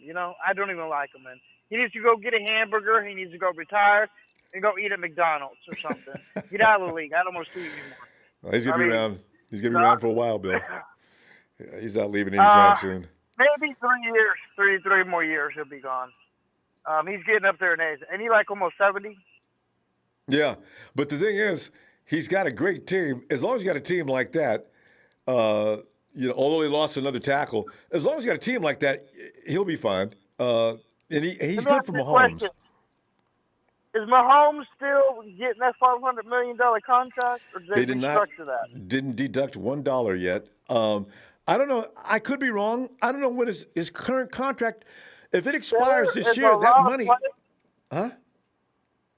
There's a lot of players that's got to go when that contract hits. Yeah, I don't know if it kicks in this year or is this the last year of his old contract. They've got it set up so it doesn't start until this one expires. I don't know what year. What year did he get drafted? Was it 2018? Yeah. He's got another year. They'll pick up the 5th-year option. Yeah. I think this is the last year for the Chiefs to even have a run at anything before they go 7-9. And I hope we play spoiler. I want the 49ers to play spoiler, beat them in the Super Bowl their last year, to never see another one for another 60 years. Go home and stay home and just watch us win the Super Bowl. Yeah. Stay there. I would love that. And then come after me. Those fans come back at me on Twitter. I got attacked like I'd never been attacked before on Twitter. They just came over. They brought all their friends, and they just worked me over. I got some help from 49er fans. We were overwhelmed. That was the worst Super Bowl for so many reasons. God, I passed that. I'm moving forward. When we beat them, not if, but when we beat them in the Super Bowl, and they give you hate, remind them of the Super Bowl they did against us. Bittersweet, better ending, and tell them we'll see you in the Super Bowl in 60 years if I'm still alive. I can't wait to. I'll be looking down from the heavens, drinking a margarita, watching you all cry. And say things like, whoa, well, the Chiefs again didn't get the right officials. Where is what was that idiot's name? Where is Vic? Bill Vinovich. He retired. I wanted to say what I really want to call his name. Where's Bill Vinovich? He's not here for you this time, is he? We're making real calls like they did in this last Super Bowl, and they call the Chiefs out for every last call, and they got their butt handed to them. Jesus. That's all right. He's no longer in the league from what I'm hearing, so we may not have to deal with him anymore. Or if he does, he's a part-timer like Brock Lesnar was in the WWE. So, he might call in like 1 out of every 40 games or something like that. Yeah. So I'm really worried about him. He's not going to host another Super Bowl ever again. Yeah. Because if we see him coming in on the field and it's our Super Bowl, I'm done. I said, you know what? It's over. We got no prayer. Turn the channel. Yeah. Yeah, turn the channel. Or I wish the 49ers to go back to the locker room and say we refuse to be bothered with this. People got to go. I'll see you Sunday if you get a chance, will you? Hey, give me a 49ers shout out. I'm grilling right now. I'm smoking steak. Oh. Yeah, having a good time. God, it smells good, Bill. Jesus. Okay, are you ready? I know!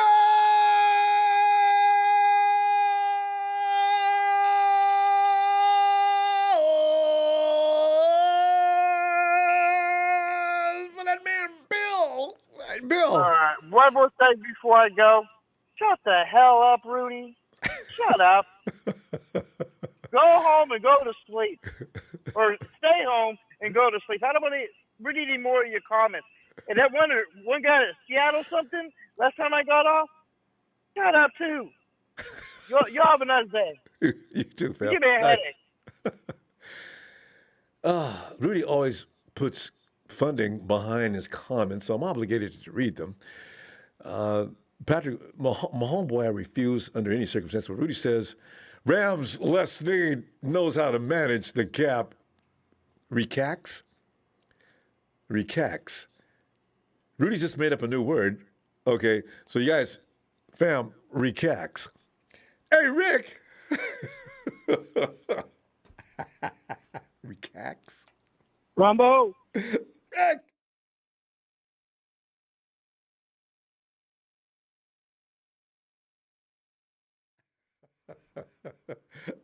Production's confused about recax too. I've never heard of that word. I'm going to Google it later. With a fucking Wagner. Hey, Rick! Rick? Do we lose Rick? Ronbo. Yo, hey, Rick! All right, there's a couple of Ricks over here. Shit. Well, Rick, we're talking to you, Rick, the main Rick. We'll put that in front of your name now. The main Rick. Yeah. When the other Rick calls it Rick, you're the other main Rick. Hey. You be playing both sides. Yeah. Hey, Rick. So, like, we're going to camp battles tonight, and I myself, any ones that you see developing, I pretty much see the running back room being the most intense, followed immediately by the wide receiver room because Mohamed Sanu and Trey Sermon right now look like the names that are going to have to be dealt with between now and 53-man roster cut down. Hey, you know what? I think it's 55-man roster. Everybody keeps saying 53 because that's what we do. But the rosters have been increased. So extra game. Yeah, I think they are 55 this year because you can have 2 extra offensive linemen on your game day roster. So, but anyway, and all of a sudden the DBs, you know what? I thought the DB room there's not going to be battles, but like D-Flow pointed out, the battles are for after the starters more than anything else, you know? Yeah. Even the quarterbacks, you look at after Jimmy and Trey, it's between Sudfeld and, of course, Rosen. Which one of those guys is going to stay? Because they're not both going to stay. Linebackers, that's another room that's got a lot of dudes in it. But Rick, where are you seeing the most dramatic battles? I think the most like intense and dramatic one is going to be like in the running back because Trey Sermon, he's going to eat. He's going to demand to eat, and he's been getting a lot of. I think he done got all the reps. Yeah, he's been right. That's all they talk about is Trey Sermon. Yeah, I think he got all the reps because, Jeff Wilson Jr. was hurt. And then Mozart, they're like, hey, no, you stay where you're at. Sit down, relax. We're gonna let you get it. Let those hamstrings heal. Yeah, so, man, I think he might get Mozart to run for his money. That's what I'm thinking. Trey Sermon? Grant Cohn said good things about Trey Sermon. And, Grant is not famous for that. If Grant says Trey's looking good, and he says, what do you say, deceptively quick and agile? I said, he made some, but I said, I like the sound of that. And if Grant's impressed, that means that speaks high volumes more than you and I. If we saw him, we'd probably say, woo, this dude. Grant would calmly look at him and say, yeah, he looks pretty talented. Nothing extra though, Yeah. Yeah, I mean, I think like when he doesn't have like the fastest 40, but the other time he's like the second fastest in the whole draft. I think. What's it called, like a split something? Yeah, isn't he the guy that played along with Justin Fields? Isn't that the same running back? Come on, Ronbo. Who was that running back that like Trey Sermon?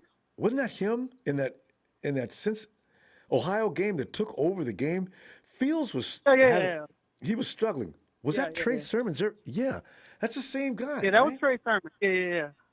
See, I don't watch enough college football to know who's who. Said Trey Lance. For a second, No. I think you said Trey Lance. No, I meant I was like, no, Sermon. Rumble, you I might have. to- No, it's too many Treys. Yeah, no, Trey it was my mistake. It was him, right? Yeah, it was this my dude- mistake. Yeah, he did. He took over that boy. game. He was the only reason they won that game. I heard he broke some kind of record. So we got something here, and that's why the 49ers went after him, and with a third I pick. told you he was going to eat. Yeah. So, I think he starts. Because we don't draft running backs. We jumped up to get him. I know, right? Number 3. Yeah. Oh my God! As I said, whoa, Kyle. There's a couple other things we need. What are you going after running back for? That's Well, Trey. Yeah. Kyle did. So we're gonna see. Man. He probably does. Kyle stuff. did a good draft, man. I gotta give it to him. And I think Tyler Noah is gonna have him reaching for some Tyler Noah. Because he's gonna put a hurting on somebody. I think. He has a chance. You know, that's what he that's does. all you can. That's what Jimmy said. All I need is a chance. Yeah. I tell you, he's so exciting because you watch his tapes from SC and you say, man, this dude, man, he plays football like a true warrior. He ain't playing. He takes every play personally that you dare run through here while I'm standing here. You know, those are scary dudes. I've played with guys like that before. You got to slap them every night. Dude, you okay? Wake up. Yeah, it's a game, bro. I'm pulling for him. It's a game, but don't get crazy, but don't hurt nobody. There's no such thing as don't hurt nobody. I think that's one of the prerequisites in our little draft calculator. You gotta be some kind of crazy for Kyle, and then we look at you. You gotta be a little off. You know, and it helps. To play football, you need to be a little crazy anyway. You think about it for a minute. You put on a bunch of pads that can't really protect you at all times, and you go out there with a team effort to beat up on another bunch of guys legally. Yeah, it can be pretty and sophisticated, but it can also be brutal and savage. You know, It often is. It usually is. Yeah, that's what. The NFL never goes a week without somebody getting seriously hurt. And last year, as you know, Rick, we contributed to that number way too much. So we got to see if we can avoid that this year. Mm-hmm. Because they hurt my feelings when I seen all that money up in the what do you call it, the owners' boxes. Yeah, I was wondering, what is that? Good question. What is that booth? Shit. They did that to piss me off. Yeah, it must be the owner's box. Piss me off. Yeah, they wanted to piss me off. That's why they took that shot. And they showed Jimmy like an excessive amount because what's his face was in there too. George Kittle. Richard Sherman. He was up in there, but they want to show Jimmy to piss everybody off. You know. We had $80 million up in that booth. That anybody that felt if you would, I guess there's no other place to sit. But you looked to left, right. You had Nick Bosa. You had George Kittle, Jimmy. You had Sherm. Who else was up there early? Kowalski didn't make it up there until. Did Kowalski make it up there early in the season? I think he did, or mid-season. You know, we just had way too many people up in that box. It was ridiculous. It was, Offensive you know, I think that was a one-time thing. It's not going to happen again, Ronbo. I know, right? What are the odds? We're gonna have our share, but it's not going to happen like that. I mean, golly, what a year! Yes. We got COVID. We don't have any home games. We get kicked out. What kind of stuff is that, Ronbo? Oh, Rick, it's evil, man. Rick, we no gotta go. love. We gotta go. I'll be back Sunday and talk some more ball, man. All right. All right. All right, Rick. Have a great night. Call at you. Looking Later. forward. And hey, John. Oh. John. Ronbo. It's John. 49ers Ultimate Report, John. John, come on in, man. And you know what we're talking about, man. Give it that John touch, man. I'm talking about, the camp battles are going to be fun to watch. We're going to see them as they develop. But it's fun to preemptively jump right into that because when you look at the names that are already surfacing, and the 49ers, they hold the kind of OTAs that they do because they do want to know where to start from day one, right? So, yeah. What are you thinking? First Ronbo, I want to say something. I'm going back to work, so I'm not going to be posting, videos on my channel, but I'm going to do the best I can. Okay. And also, I won't be calling in as much as I used to, but I'm going to say this, man. Because of you, I started my YouTube channel, so I owe you a lot. So thanks very much. And then, like I said, I'll call you when I call you. Like I said, I'm going back to work, so that's what I wanted to say first. Hey, that's flattering, bro. I appreciate you. Thanks for that. And we'll be thinking about you too. When you get in here, but work first. That's the way it's got to be. So. And hopefully, down the road, probably a few years down the road, I can make YouTube, my permanent job. But like I said, I'm doing it for free. But that's about it about my channel. But back to the question, when it comes to the camp, competition.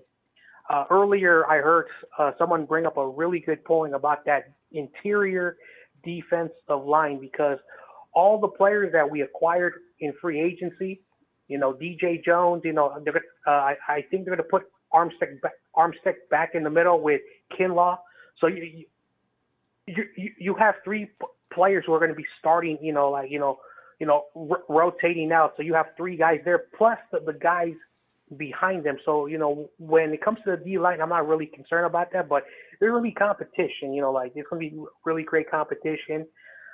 I want to see the rookies, what they're going to be doing, because, we know what the veterans can do already. When Jimmy's healthy, he wins football games, but I want to see what Trey Lance has, because we've been saying a lot of things about Trey Lance, but we haven't seen him against competition yet. So I want to see Trey Lance, what he's going to do for Kyle's offense. I want to see the running backs compete. I want to see the young running backs as well. And then, of course, we know about the secondary, Verrett, K1, Mosley. But I want to see Lenore and Embry Thomas, and I also want to see Ufunga. Those are the camp, competition that you want to see, because next year, or we're going to have the same team. So we have to see what the young guys of the future are going to provide for the 49ers, for the next 10 years. Because at the end of the day, right now the Niners do have a team that can compete for the division, probably can make the playoffs, but we want to see how far this team can go, because for many of them, some of them are not going to come back next year. So, we hope that hopefully, this is the year that these players are coming back. They're banking, hoping that it is that Super Bowl season that everyone's been talking about. Because if that happens, a lot of those players are going to be free agents. That price is going to go up. So one of the things that I want to see is Trey Lance. He's the future, so he better step up if he wants to take over the hypothetical situation. I heard earlier about DeMeco Ryans, the starter, but we want to know, once Garoppolo is not on the team, can Trey Lance be the guy for the next decade and play at a high level? So that's what you want to see from that. And a lot of people don't see that. They think, Trey Lance, because, he plays better, he's healthy. He hasn't played even a preseason game yet. So right now they're putting too much emphasis on that guy. Plus, I don't want to see another situation where, we push this kid in and he has a horrible, horrible start, and then we'll be forced to put back the quarterback that should have been the guy in the first place. But a lot of people don't see that, because, and I'm going to say this, there are 49er fans who are biased when it comes to Jimmy Garoppolo, and I put myself on that category as well, but at least I'm realistic in real life. Jimmy better ball out, because if not, we don't know what's going to happen at that position. So that's how I see, the camp, competition as we enter training camp. And that's pretty much the way you got to look at it because, every quarterback that comes in out of college, especially in the top 5 picks, is always expected to come in and just take over the NFL, right? So, you got to worry about can he? This is why I'm saying, hopefully, and like Jimmy G is going to be too expensive after next year anyway. So he does have to go. So the thing is now we're sitting there and what if he's good, but not quite ready for prime time good. So then we got to wait for a year. Maybe we lose a few until he can get the grip. Because a lot of people think Tracy's just come in and master Kyle Shanahan's offense. I really think that's probably something people should just pump the brakes on that a little bit. I mean, if Matty Ice had a problem with it and Jimmy's had a while to get into it, yeah, Lance is brilliant and everything. Everybody says his IQ is off the hook. But still, it's still football. Everybody has to click with you in Kyle Shanahan's offense for it to work. We'll see what happens. Hopefully, if we're lucky, it does work. And we're not sitting there saying, oh, Jesus, they're going to have to draft another quarterback next year. See, and that's what's the frightening thing. So hopefully we're not going to have that problem, though. Yeah, because, of course, every 49er fan, we want to see our team win. Like, basically, like every and year never lose. I can remember, Yeah. since I can remember, watching 49er football, the Niners have had some good span, but then we've went back to, being a loser. Yeah. When we had Harbaugh, we had a great success. And then, of course, that thing, ended in a disaster. And then, of course, the Chip Kelly situation was the dumbest situation ever. And now we have Kyle Shanahan. God. And one thing about Kyle Shanahan, and this is one thing that I'm going to say as a criticism about Kyle Shanahan, he's not a leader yet. He's not a leader. Yeah. One thing that he knows how to do, he knows how to coach the offense. He's the best play caller in the NFL. The problem is that he's a head coach now. He needs to rely on he's gotta spread his new himself out. coordinator on offense. He does. He has to, let the coaches do He did that. his job because Johnny. the best coaches. Yeah. Because we're going to run it. We ran out of time. Let's, I don't know, when you start work now, I guess we're not going to be seeing you for a while. Well, before I go, like I said, I go back to work. I work for the city, recreation department. They contract me, Mm-hmm. So I do a lot of sports stuff. I've been very grateful in my life to, work, what I do, and I enjoy it. But, with this long, pandemic stuff, I've been at my house, so I created this YouTube channel. But hopefully, in the future, this is what I'll be doing in the future. And as I said, Rumble, I won't be calling in a lot. So I want to quick shout out to, my boy Norm. I know I take his catchphrase, so shout out to him. I like that. I say it all the time now. So Norm, thanks very much, man. You're the king in the Rumble. Thank you very much for, having me on calling. And of course, as I said about Norm, Niners all day. All right, John. Good luck to you out there, and look forward to hearing from you as soon as we can. All right. Have a great night, man. Oh, yeah. And there's Russo. Russo. Come on in, man. Ronbo. Well, Russo, I know you know where the smoke is. There's going to be fire. Russo, the camp battles. I forgot. I haven't asked people. Russo, do you think it's necessary to go after any of the edge rushers that are going to be hanging around in the days ahead? And there's a few. And you probably already know about those guys. What are you thinking? I absolutely do. Before I dig into that, I want to say, hey, Don Burr, Mr. Lions fan, you better have my $50 after week 1 because the Lions are going to get steamrolled. You can buy out right now for $40 if you want. I'll give you my cash app. And Rudy, you better have my $100 because the Niners are going to have a better record than the Rams. And neither one of you better disappear on me like a couple of these people do. Yeah, no, I was going to say, you guys, Russo has had people renege on him. Don't do that. No, At least don't one do that person I know for sure. I literally paid a random Seahawks fan last year $100, and I don't know the dude's name, and I sent it to him because they beat us. And that's who I am. And That's people what I'm know saying. me. You guys know me. And you don't deserve to be cheated, No, because I'm a man of my word, so just put your money where your mouth is and just get the hell off the toilet. See, that's But why. That's without why I a don't. fact, without a Twitter's got fact, guys want to Ronbo, bet. I refuse to bet, and they yeah, give every few minutes. Take the bet, Ronbo. Take the bet, Ronbo. You know what? I What you're yeah, talking about look, now, I've I had that get happen you. to me. So that's why I quit. I know. But you might be a bigger man, and I just, sometimes you got to whip it out and just put Yeah. people in their place. But Yeah. I'd rather pay somebody to leave me alone than just have them hang around. That's how I look at it. So, Good but point. to your question, Yes. absolutely. And this morning I woke up, and this is how I live my life. I wake up, I don't care what time it is. I roll over, I go on my phone, and I look up Niners news, and I start googling shit. First thing I saw this morning: Jordan Willis, 6-game suspension for PED. Unbelievable. Right? Situational pass rusher, rotational guy.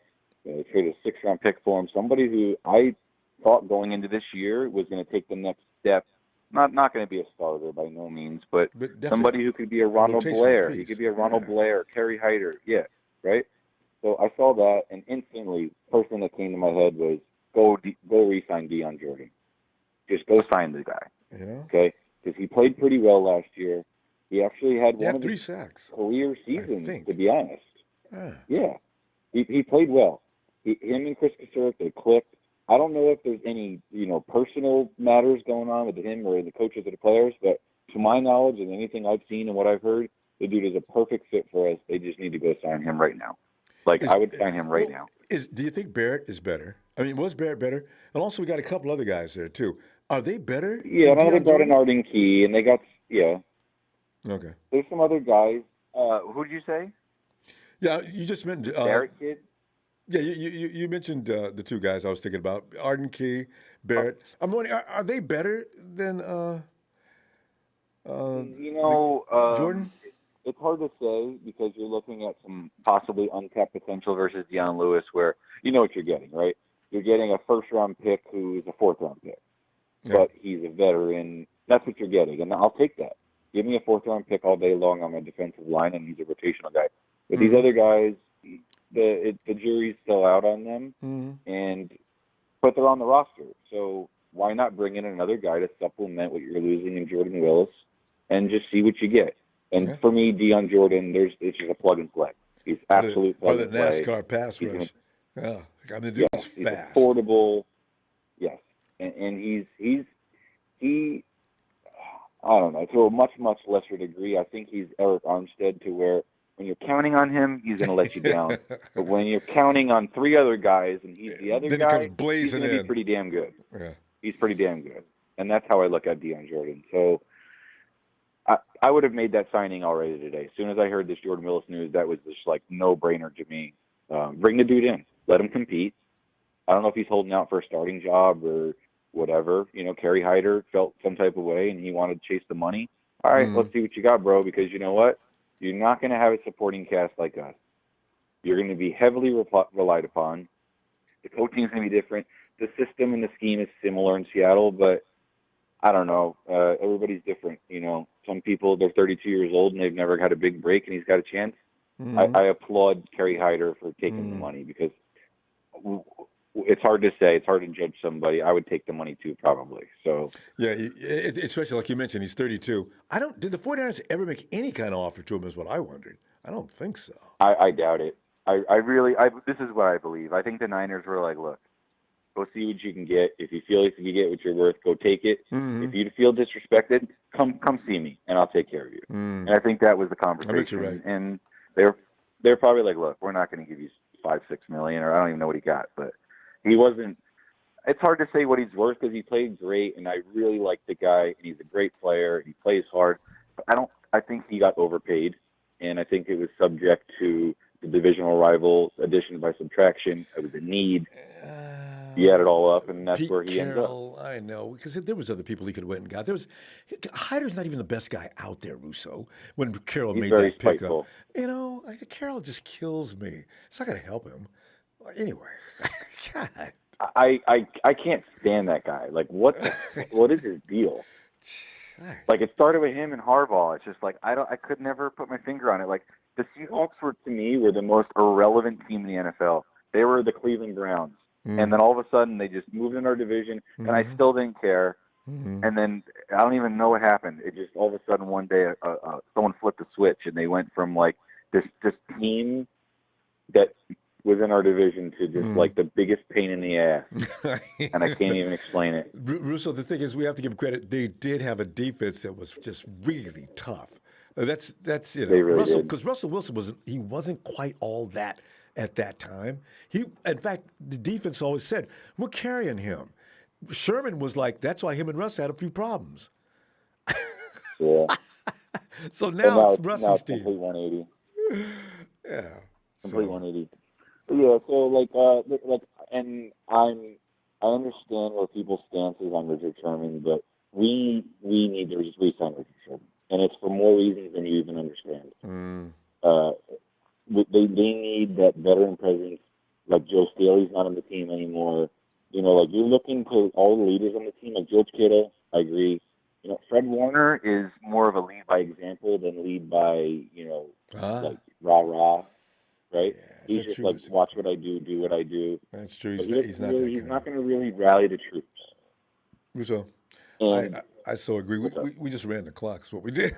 Russo, I could probably talk to you for 2 or 3 hours. There's certain people, you can definitely get a lot of stuff. Russo's one of those guys. I saw you talking about you're going to have a channel. When you open shop tomorrow, is that right?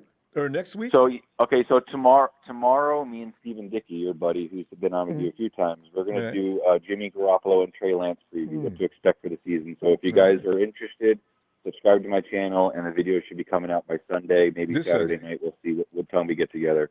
All right, Russo. So you got to go to Russo. What's the name of your channel so people go subscribe and get that notification? Yes, hit the notification. I promise you will not be let down. We speak nothing but facts. You know me, you know Stephen. We love football just like you, and we just like to talk and we keep it real. We're not Grant Cohen. I'm not going to tell you something you want to hear just to click. But Russo, what's the name of your channel so we can find it? What is it? Russo SF49. Okay, so it's still the same channel. You're not changing the name. Okay, Russo SF49. Oh, no, I'm not changing the name. I'm just starting over. All my stuff got deleted. I was using music, and they copyrighted me, and they took down my channel, and I was like, you know what, F you. But I want to do it again, and now I'm going to do it the right way because I enjoy doing it. I like talking to people like you. I like talking to the chat. And you're a brilliant guy, so you need to do it. All right, Russo. I'll talk to you. All right, bro. I'll see you Sunday. All right. All right, have a good night. Here is Russo SF49.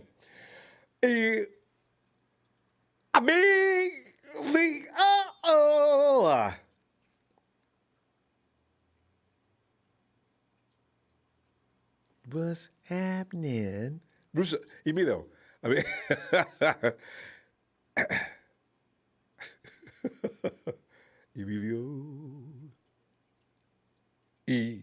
Emilio. Oh! Well, it's a big show. It's a big show on tonight. So get on in here. What's happening? So Emilio, your show says, okay, I'll be me and Emilio. What's going on? What's going on, Ronbo? I'm very talking about the camp battles that are the coals are maybe before we start the barbecue.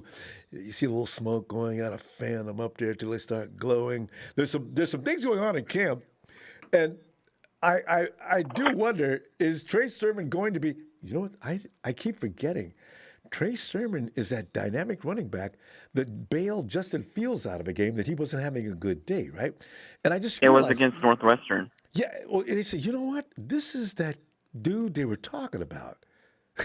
We got him on our team. I keep losing track of that fact. But yeah, so we got something special here, and I do like him. I'm not sure if he can beat Wayne Gallman out because Gallman says, yeah, that's okay for Ohio State, but this is the NFL. I'm Wayne Gallman, So I don't know what's going to happen with that. So I looked upon that as a battle possibly. But what are you seeing in any other camp battles? The wide receiver, of course, we all talk about the defensive backs, and somebody brought up tonight, the interior line, defensive line, And I'm not even sure if indeed that Brunskill needs to be worried about, our brand new, big, sturdy, big mountain man Banks either, We'll see. Oh, he should absolutely be worried about Aaron Banks because we spent a second-round draft pick on him, and That's you going to be an you got to be able interesting to do battle the to watch job, though, there. show. Yeah, I mean, no Yeah, matter I know. what, I'm aware of that. But these we guys have gotta been playing win. football their whole lives. Yeah. These guys have been playing football their whole lives. It's not nothing new to them. Yeah, true. They're just going to a new team. That's it, with a new Different playbook, and different league. But they'll yeah. get it down within the end of preseason. You know, Who does, 'cause so Banks is like nimble and fast with all that size. It's like we yeah, have two and he's big. Trent Williams, you know? Hmm. God, that's got to be rough for a team thinking they're going to stop the run game. And protection? Ooh. I'm curious to see how his pass protection looks. That's what I'm most curious to see about, because that's been one of the weakest sides on our offensive line is the right side with McGlinchey, and it's embarrassing, and a rotating offensive guard position that hasn't been solidified yet. Yeah. And I think Aaron Banks will solidify that right guard position, because we've been searching for that right guard for the longest time, and we finally found one. Yeah. So, And we'll see. So there's where you're not inaccurate. They have not been searching for offensive linemen like they should. Then see until Joe Staley left and we picked up Trent Williams. Wow, you know. But we had Weston Richburg. I can't make it through 4 weeks. And then we had and Weston. He was a good center though. That's the thing. And then, like you said, next to him, who?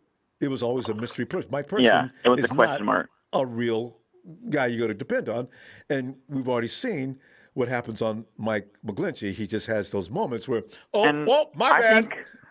Mike. I think those moments happen on Mike McGlinchey because he didn't have anybody really next to him, there for him next to him. You know what I mean? So it was always a rotating guy on the right guard spot, and I think that affected Mike McGlinchey a lot. Yeah, probably. You know, so. Well, he's got his alma mater out there, so he should be happy now. So let's stop it.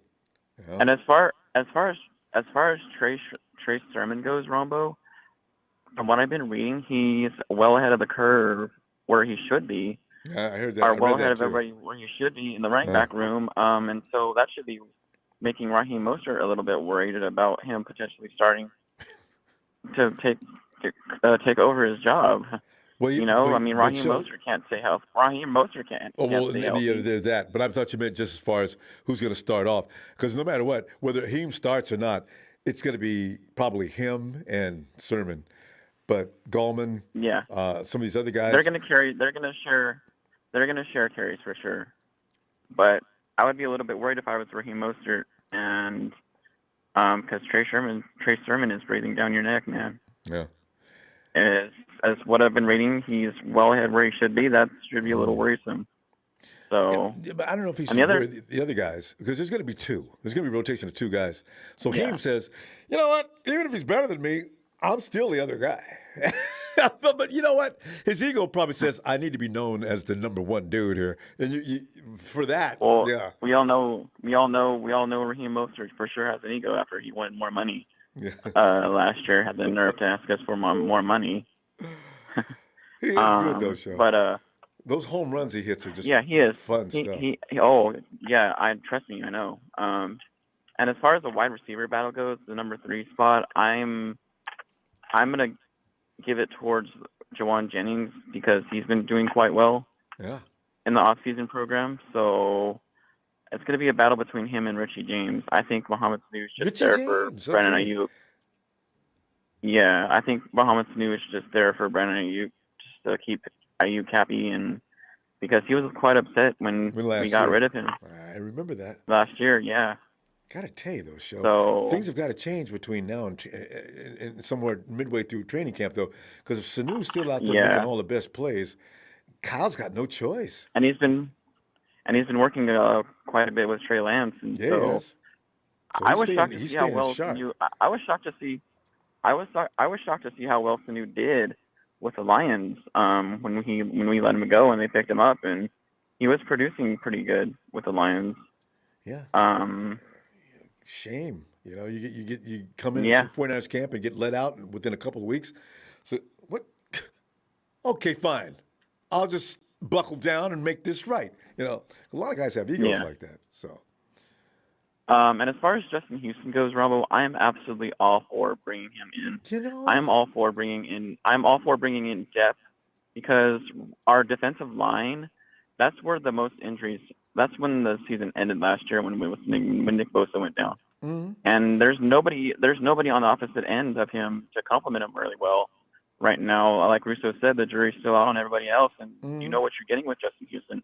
Yeah. And pairing him with Nick Kasurek, I think it would bring out the best in him, like it did the dude who went to Seattle, Hyder.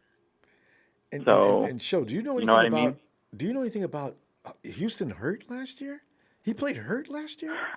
He played with the Colts last year. I know that next to Buckner and somebody said he picked up those back 8 there sacks and he wasn't feeling well. So I said, "What?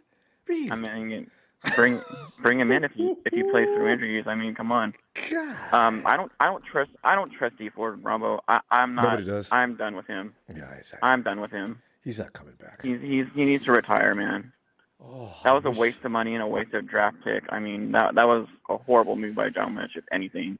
If only. But I don't see it. Anyway. Yeah. So there's nobody to compliment Nick right now. So, and what better to compliment out there than Justin Houston? As long as he takes a team-friendly deal and an incentive-based deal, that's Bokum. We got Bosa, the Bosa-Sosa combination. I hope he can. We'll see. We ran out of time. All right, man. Shout out to the TNT fam. Y'all take care, and you too. I'll see you Sunday. Have a great forward. night. You too, Show. For sure. All right. Good night, man. Good night. And yeah. See, fam, this is going to be an anxiety we have to deal with all the way up to September. See, it's going to be that many months, right? Because we got to worry about what's going to happen. D40, you going to help us out this year? Or we got to depend on some other guys that aren't even in your league. You know? I know, look at me, they'll come in and put an exclamation point in. Not going to play. It's let it go, everybody. D40 is not going to play for this team. You remind me. He restructured his contract. Oh, you remind me of when I come in the room and I ask moms, you're 13 or 14. Mom, can I go to this party? No. 5 minutes later. No, you can't go. 5 minutes later, Mom. You know what? Go ahead. Go ahead. No, you know what? No, you still can't go. And then an hour later, Mama, don't ask me no more. I told you. Didn't I tell you no? I said, boy, didn't I tell you no? The anxiety. That's what we got to go through now, between now and September. Is D Ford going to help us this year? Is he going to play? No, don't ask me no more. No, he's not. Oh. You know what? I find that funny. You saying that. I've listened to other podcasts, and they keep going, oh, man, if hopefully you get, I said, this man is not going to play. I'm sorry. I even would like it, but he's not going to. He's restructuring his contract and trying to give the Niners more money. Just so they'll keep him on the roster for another year. And after that, they're going to cut him. He's not going to play, people. It's in the books. You can tell. He keeps complaining about his back.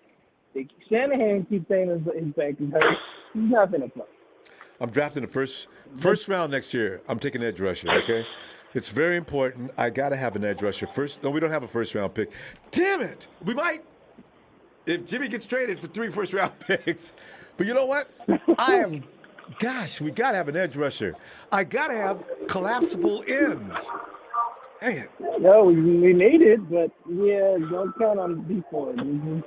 That cheap I don't. I really don't. I mean, if somebody wanted to make a bet right now, take $100 right now. Is D4 going to play next year? I got that bet, and I'm going to add another. Put $200 $300 he won't. I bet you $300 he doesn't play. He's not going to play. Can't play with a bad back. Who plays with a bad back at his position? Nobody. You can if you take a lot of Vicodin and everything else, and you be like, you know what, fuck it, I'm going out there. Let's go. Boy, but no, you just laying on the ground screaming. Exactly, it's not going to happen. Damn. His career is done.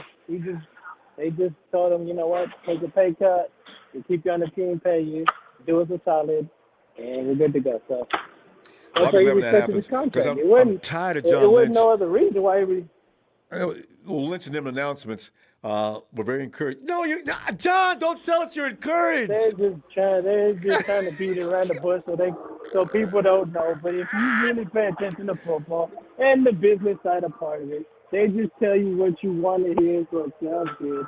That's like I said, it's the nail in the coffin. That guy ain't gonna play.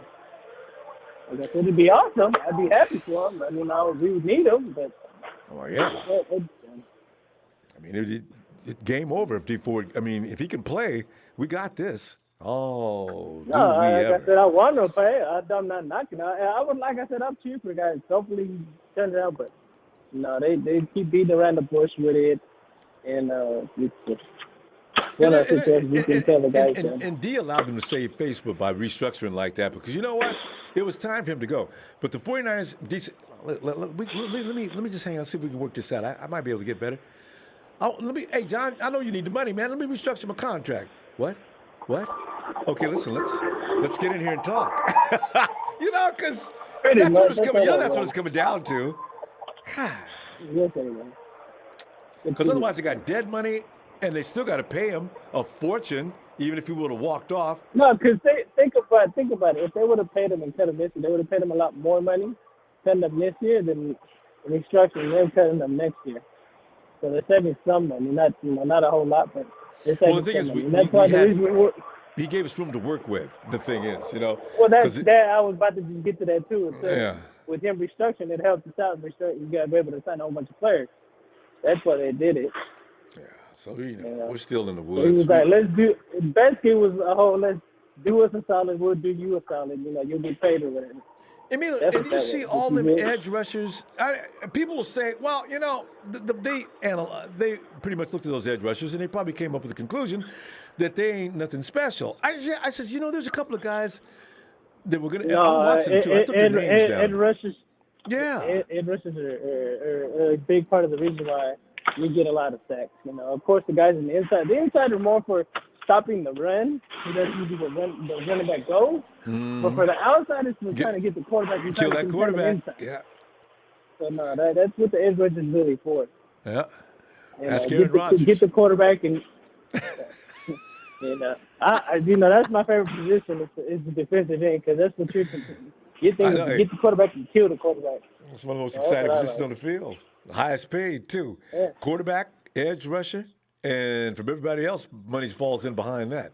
So Nick Bosa is gonna cost a fortune. If he comes up big this year, they ain't gonna wait to sign Nick. Listen, we got 2 more years before we got to go. Let's get you in there, sign Nick right now before he asks for $80 million. You know? They'll try to get to that. No, they will try to get to that sooner because they know once he gets paid, they'll try to. They'll try and then you got to get into bidding wars. Didn't his brother? I know. Didn't his brother just get paid too this offseason, or was it the previous year? Yeah. So no, he's gonna want to get paid too. So. You know, he already got paid. I think last year. I think his contract's only a year old. So yeah. But, Emilio, we gonna go, man, because I'm gonna tell you, see you back Sunday, and we talk about whatever's next. Well, I tell you, but you and me agree on D Ford. Man. All right, man. All right, I'll holler at you, man. You have a good night. Yeah, you too. All right. There goes Emilio.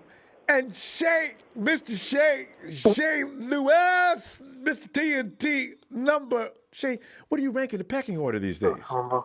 I don't know, Ronbo. Number 1. I love it. Shay is taking over for Trez. Wait, not Trey. Right, You know what? I'm trying to understand. You know what's funny, Shay, real quick. You know how that duo got together? Remember, they used to fight. I don't know how soon you got. They used to fight on. Yeah, I remember that. They used to fight like dogs and cats. Every time one answered the phone, the other would come after them. And then they finally united. That's why the basis of your whole group is that we're united, but we don't agree all the time. Some of the best fights you've ever seen have been between members of TNT. I mean, I be going to that Big Show almost every other night. My poor guy. He don't even know what he be talking about half the time. No, I'm just kidding. I love Big Show.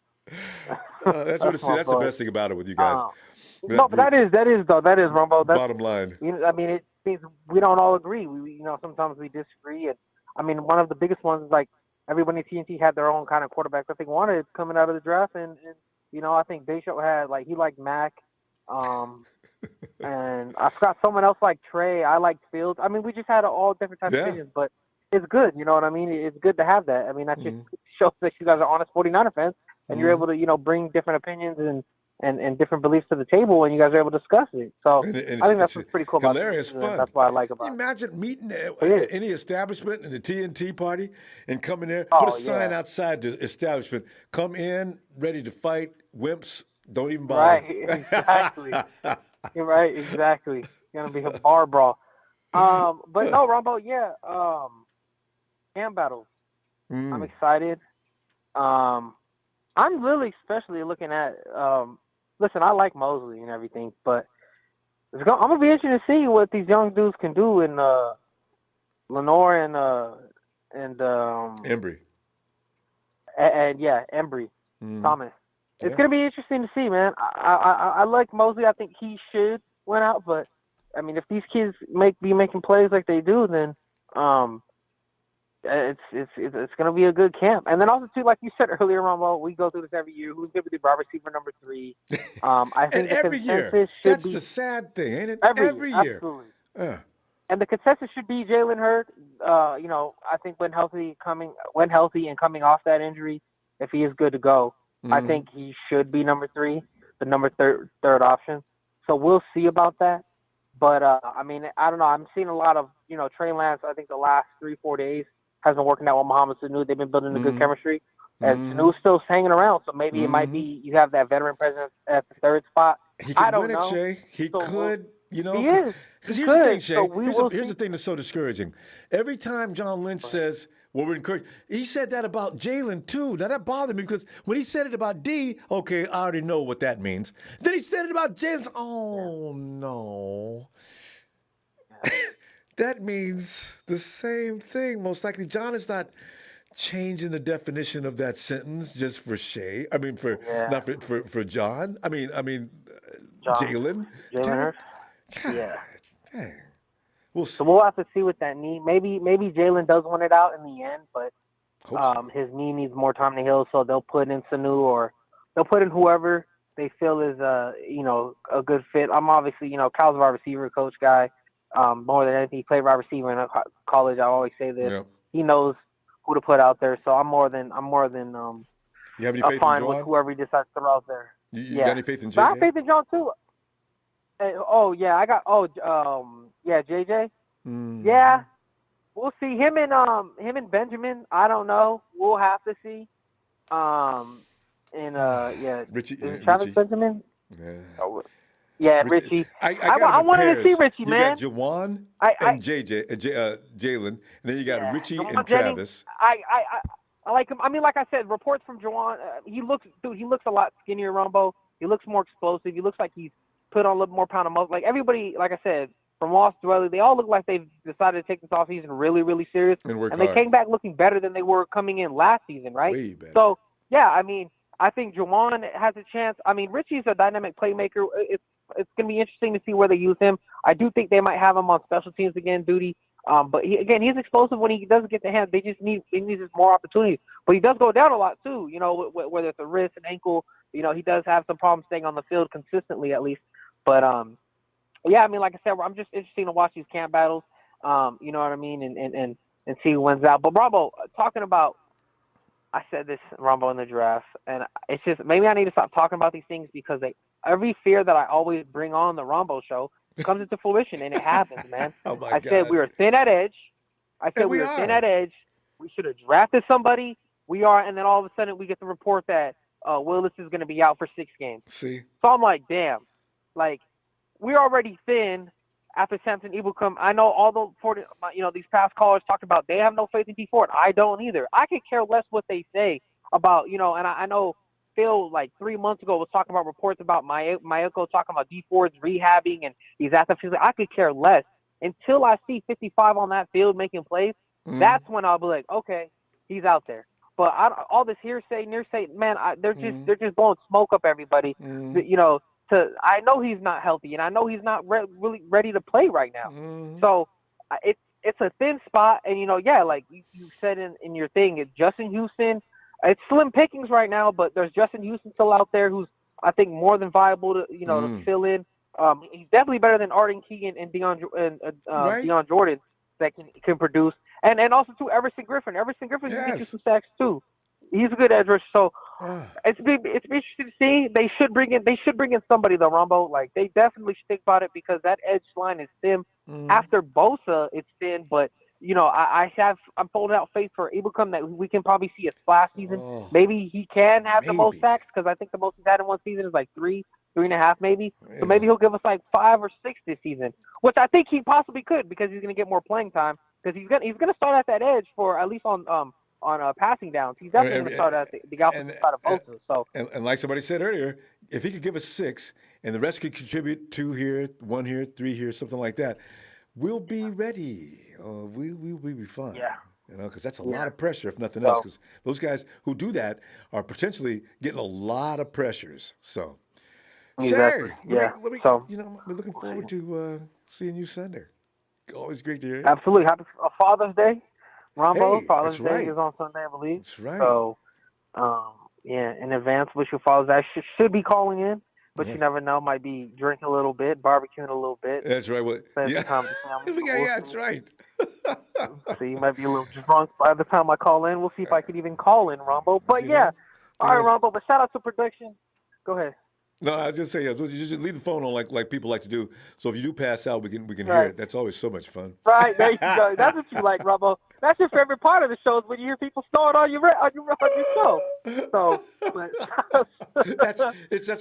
keeping it so real. Exactly. That's my TC guys. Shout out to production and Ronbo. Shout out to you, brother, for the platform. God bless you. Have a good night, sir. Back at you, fam. All right. Talk to you shortly. All right. There goes Shay, who's now self-appointed number 1 in the pecking order of TNT. I love it. I think I'm going to start asking all of them where they rank. See what I get. Elvis!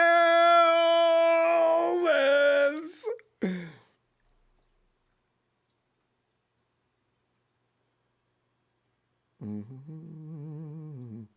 Oh, Elvis. Ooh, what? Yeah. Yo. Oh, yeah. See, Ellis. Last of the Mohican. No, it's funny because production told me we didn't. There's we'll thank the Super. Oh, is that Rudy? Rudy, that is blasphemous. I'm not reading that. Somebody suggested that I would not do it. Rudy, you have no shame. You cannot use my celebration. If I had it, I would delete those words. That's a 49er.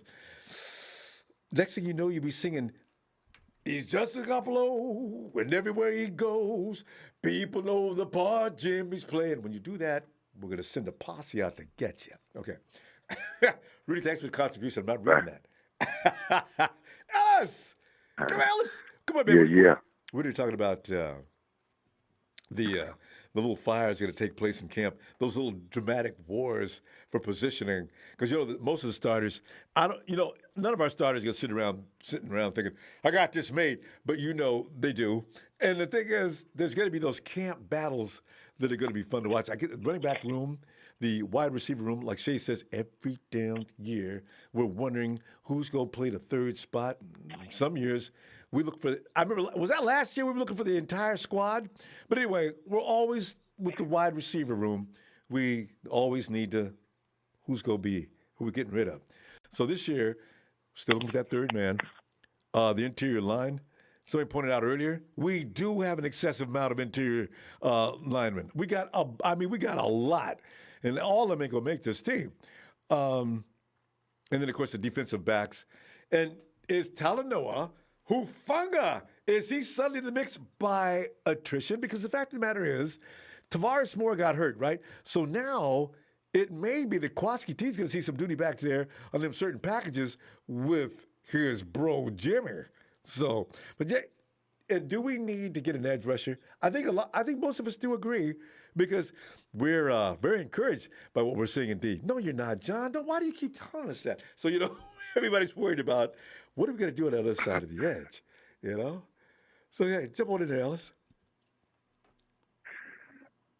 Man, I may not be able to cover all those, but let's see. I agree with the edge. I agree with the edge in the draft next year. Hopefully, it'll be a rich draft. I keep hearing about this. I don't know if it's a DN or a linebacker that's out of Oregon that's been going crazy. He's supposed to be like a top. I don't know if it's probably a top 5 pick. I don't know. Definitely in the top 10. He got to be. Remember, we're I don't number know 2, what his name. second round. Unless Yeah, Jimmy we're in the second round. fetches us a We're gonna get it high- first. As long as we trade Jimmy to a team that's got a really high pick, and that usually should be the case because that team will be struggling. All right, we'll give you those draft picks. Just give them to us. So we'll see what happens. Yeah. No, but we can definitely benefit from that. I was thinking about. I saw that Melvin Ingram was still available, and I think because of the stuff with Jordan Willis, there's a hole or two that we need to fill since he was a solid depth piece, and we lost him, and Chase Harrell. Please don't let him come back, Kyle. Do not let him come back to the Niners. He's not coming back. He likes the juice. He likes the juice way too much. And if that's how you got around and play sports, my guy, God help you, man, and get your health right, man, and leave that stuff alone, man. That's gonna cut too many years off your life, young fella. He'll learn. But yeah, man, that's a shame. Chase Harrell. Yeah, man, I couldn't imagine. As many people out there that bust their ass and work, man, and did everything naturally in the right way, man. It's just, guys like that kind of like makes it a little irritating, you know what I mean? Especially with this repetitive stuff. And he looks juiced up. You can see his face and his skin is kind of bad and stuff like that. Tell. That That's stuff ruins your body, man. Somebody looked at him and said, we need to test you. 100%, or he's smoking meth. But anyway, yeah, man. I'm really interested though in seeing, what happens. The stuff with Trey and Jimmy towards the end. We need some more money. So I'm hoping that Jimmy. I know I was talking about that was going to be like the last thing of the season that we'll get a restructure out of Jimmy. I'm hoping we can still get that. I'm not saying we need to get rid of him, but let's get a restructure because we need to add some more depth pieces, man. We need to cover that D line. We definitely, maybe even that secondary. I won't even say offensive weapons. I think we can wait until maybe mid-season, and we'll probably be able to pick up somebody then if we can save a little extra, cash. Then we might be able to, pick somebody up, as long as it doesn't involve us giving up any picks. That is. So, it's got to be one of Kyle's. It's got to be one of Kyle's exes. You know what I mean? It's got because you can't come in and learn right quick and contribute. So you got to be one. But Kyle's got guys all over the league. Somebody from his group, because every time you look up, some guy that used to play for Kyle is either leaving or on their way. Just got something happened. But yeah, and and that's that works to his benefit because I think he's probably one of the few coaches that actually do that picks up a lot of his old players and is always, you know what I mean? Like he's very invested in his guys, so that he interacts with and builds those relationships with. So I mean that's a cool thing. Everybody likes to play for Kyle. Yeah, for sure. Yeah. So that's a benefit. One thing about the receiver situation, I was thinking about. I love Richie James. I see Richie James being great for us. The only thing that I saw that he wasn't really good at is blocking. He gets pushed over pretty quick. And that's he's it not right really there. fluid in his blocking and his strength. So if he's not getting his size up and he's not working on the blocking aspect, he got the speed and he got the hands. He got size. that. You know what I mean? He drops a few passes here and there, but he got the hands and the speed for it. But he needs to learn how to sustain a block because he can't be our wide receiver 3 if his ass can't block. You're right, and that's I bet you know Kendrick Bourne. Kendrick Bourne was a great blocker. Yeah, he was. He became a really great blocker this last 2 years for sure. He went up. You know what I mean? And being able to hold and sustain blocks. That's how a lot of those runs to the edge were successful. A lot of those times because Kendrick Bourne was out there as a receiver blocking too. So I just think, but again, we don't put Richie James in for those kind of plays, and that's how we eliminate that. But I'm just was thinking, so maybe a cycle between Jawan Jennings and, Richie to switch up the pace, because those guys are two different, physiques and two different, types of players. So if you can mix it up with the both of them, man, I think they'd be a nice, 1-2 at the 3. Excellent. They would be. Because like you said, Richie's a good player. And you know what? Everybody's always saying, Richie doesn't know the playbook, or Richie doesn't this. No, Richie can't block. That's what, and you know how Kyle is. Kyle hates that shit. Yeah, you already know. Your wide receiver, you got to block. And Richie doesn't have enough ass. And he's not getting any bigger. Richie's the same size this year as he was last year, from what I can see. Yeah. He's very fast. Very, he's got really, his hops and everything. He's in really great shape. He's just not big enough to be able to. And he's kind of, he's a little bit on the shorter side. He's not really long limb wise. So I'm just saying it kind of gives him it's a disadvantage for him in being able to be effective on the blocks and doing stuff like that. But again, like I said, that's just a matter of not putting. Reaching in for those kind of plays and utilizing him where he's, he could be successful. That's the name of the game. Oh, Russo, I'm gonna see you Sunday. And Russo, I'm reading Russo. Nah, man. This is E.M.A. The great, my brother. I looked over at the chat. Russo's going buck wild in the chat. I keep seeing his name, so I just came out of my mouth. Ellis, I'm going to see his son. Give you all good, family. Shout out to Russo, man. You got Father's Day coming. You know what? You may not have no time Sunday. Yeah, you know what? I will be there Sunday, man. I make time. We wait until the evening on purpose, just for that reason. So we you know how it is. Yeah. All right, Russo. Yes, sir. But yeah, did it again. Russo, get off the chat. Ellis, my dude. Go to bed. Go to bed, Ronbo. Go to bed. No, I'm just playing with you. Hey, it's all up, man. Thank you, brother Ronbo, as always, man. And man, shout out to all of the great guys, man, the Niners, and everybody hitting that like and subscribing. Even if you're from other teams, man, you're here showing love to brother Ronbo, man. You extended family. Because I'm encouraging everybody to beat him up. They're the ones. Right. He just man, make sure I hit those like and subscribes. yeah, man. Hey, look, we had 26.1 thousand, man. We trying to go up some more. So let's get to it, man. Peace and love, brother Ronbo. Thanks, Ellis. Looking forward to hearing from you. As I said, yes, happy sir. Father's Day in advance. Be one of the best dads I know about. All right, fam. Have a good night. Man, thank you, family. I appreciate you. God bless you. Ellis. There he goes. Hey, Tony, Atlanta, Tony. Mr. Ronbo, what it is. You know, Tony, it's fun, some of the things that are going on around the NFL. You look at Aaron Rodgers is still clowning, and now we were right about Mac Jones. And and Tony, as a matter of fact, tell us about the campfires that are going on at your house too, man. I'd love to hear. But you guys didn't cut camp, did you? No. It's like the aftermath now. Yeah. Of Julio, Now we're just trying to move forward. We signed all our rookies except our first round draft pick. Thanks to getting rid of Julio. Yes. And we'll have $8 million left to try to get a free agent. God, not only got signed all his draft picks, got a little extra spending money too. This is hilarious stuff. Julio's probably sitting over in Tennessee. That's all right, because I'm going to make sure when we do play y'all, I'm going to come back and act like I don't know you.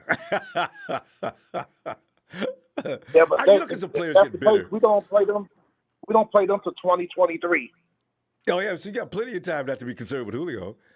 So, unless you run into him in the Super Bowl. So, should be funny. Well, that wouldn't be good. Yeah. That wouldn't be good. Hey, Ronbo, I keep laughing at this Rudy character. He's trying to steal you guys a song, man. I know. I couldn't believe it. I refuse to do that.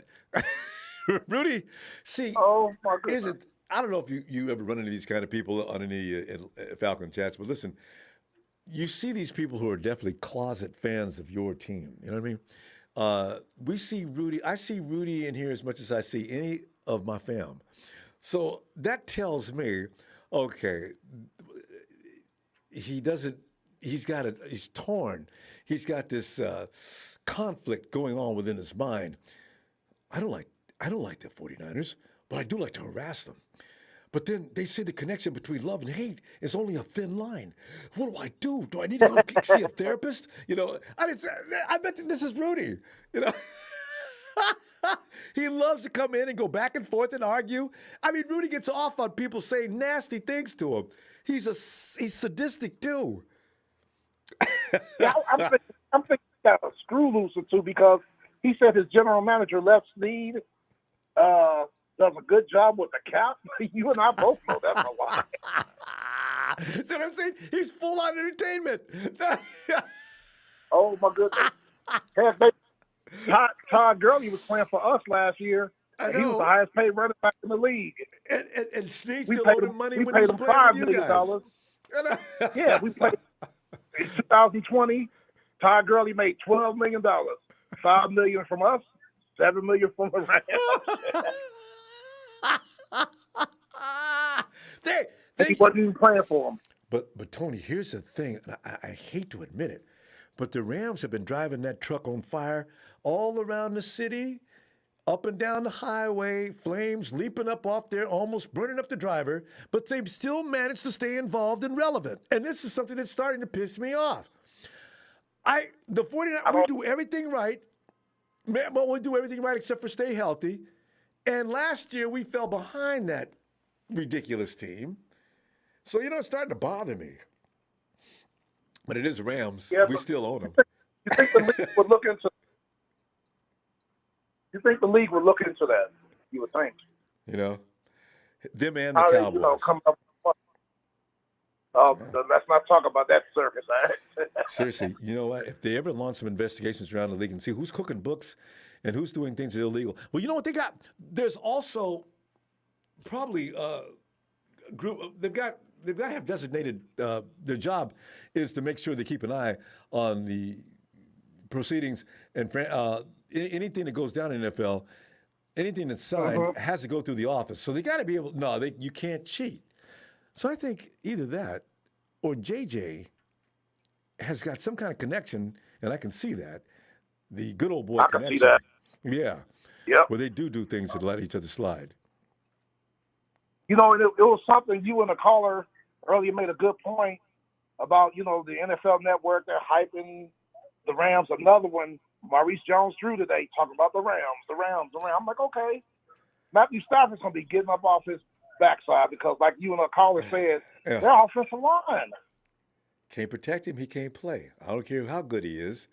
Mahomes proved that last year. You ain't got no offensive line, you get your brains beat out. That's all there is to it. Yeah. He's got this cannon. Yeah, he does. Matthew Stafford does have a cannon. I will admit that. Yep. But you got to protect the quarterback. How are you going to be able to run the football? I do like their running back, though. The kid out of Florida State, because Florida State's my school. I forgot his name. He is good. He's looked good. last year. Akers, yeah. That's it. Akers. Yeah. Isn't it Cam That Akers? kid is good. Yeah, Akers. He's a beast. I wanted us to get him, but, oh well. It's got a young team. Our linebackers, you're going to hear a lot from our linebackers. Is that right? Well, did you pick up a linebacker last year, or is this some new product? No, it's just Dante Fowler, Foyer Olakun. Yeah, Fowler's always that. Deion Jones, the Pro Bowler, and we drafted Michael Walker out of Fresno State last year. He balled out a little bit, but now he's going to be starting since we're going to a 3-4. You guys got a Fresno State product. How did he do? You say he did well last year? Every year that we have people, we got a lot of fans that live in Fresno. Used to call in all the time. And they always mention players from Fresno State. That's a school that takes their football very seriously. So yeah, we got Hockett is from Fresno, I think, a fullback. I hope he gets a shot this year because we need for Juice to have a backup. When Juice goes down, it's we got Dwelly, but Hockett, if he learns that spot, this is a tough guy. I mean, this is a wrestler and a football player. That means he knows about leverage and all those kind of things that work out well as a football player.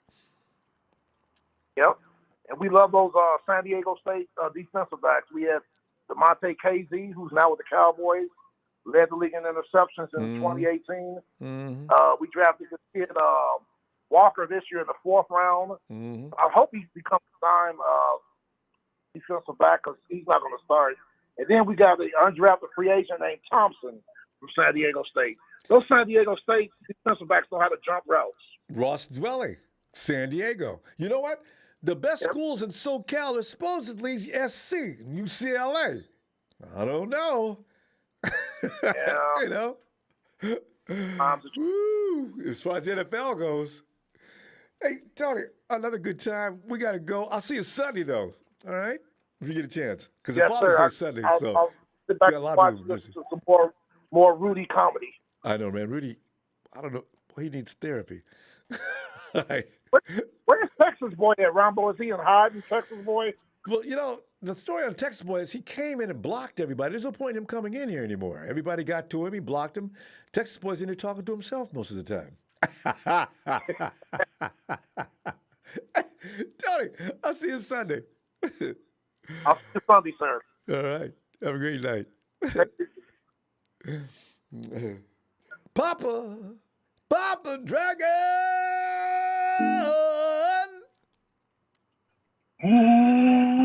Yeah. Dig it!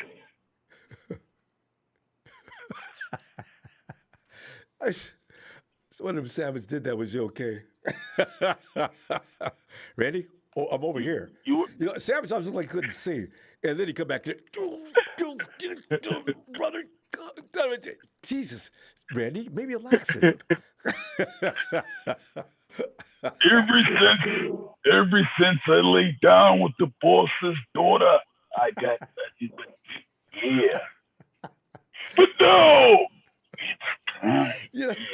It's a good thing. No camp. It's a good thing don't do drug testing in the WWE.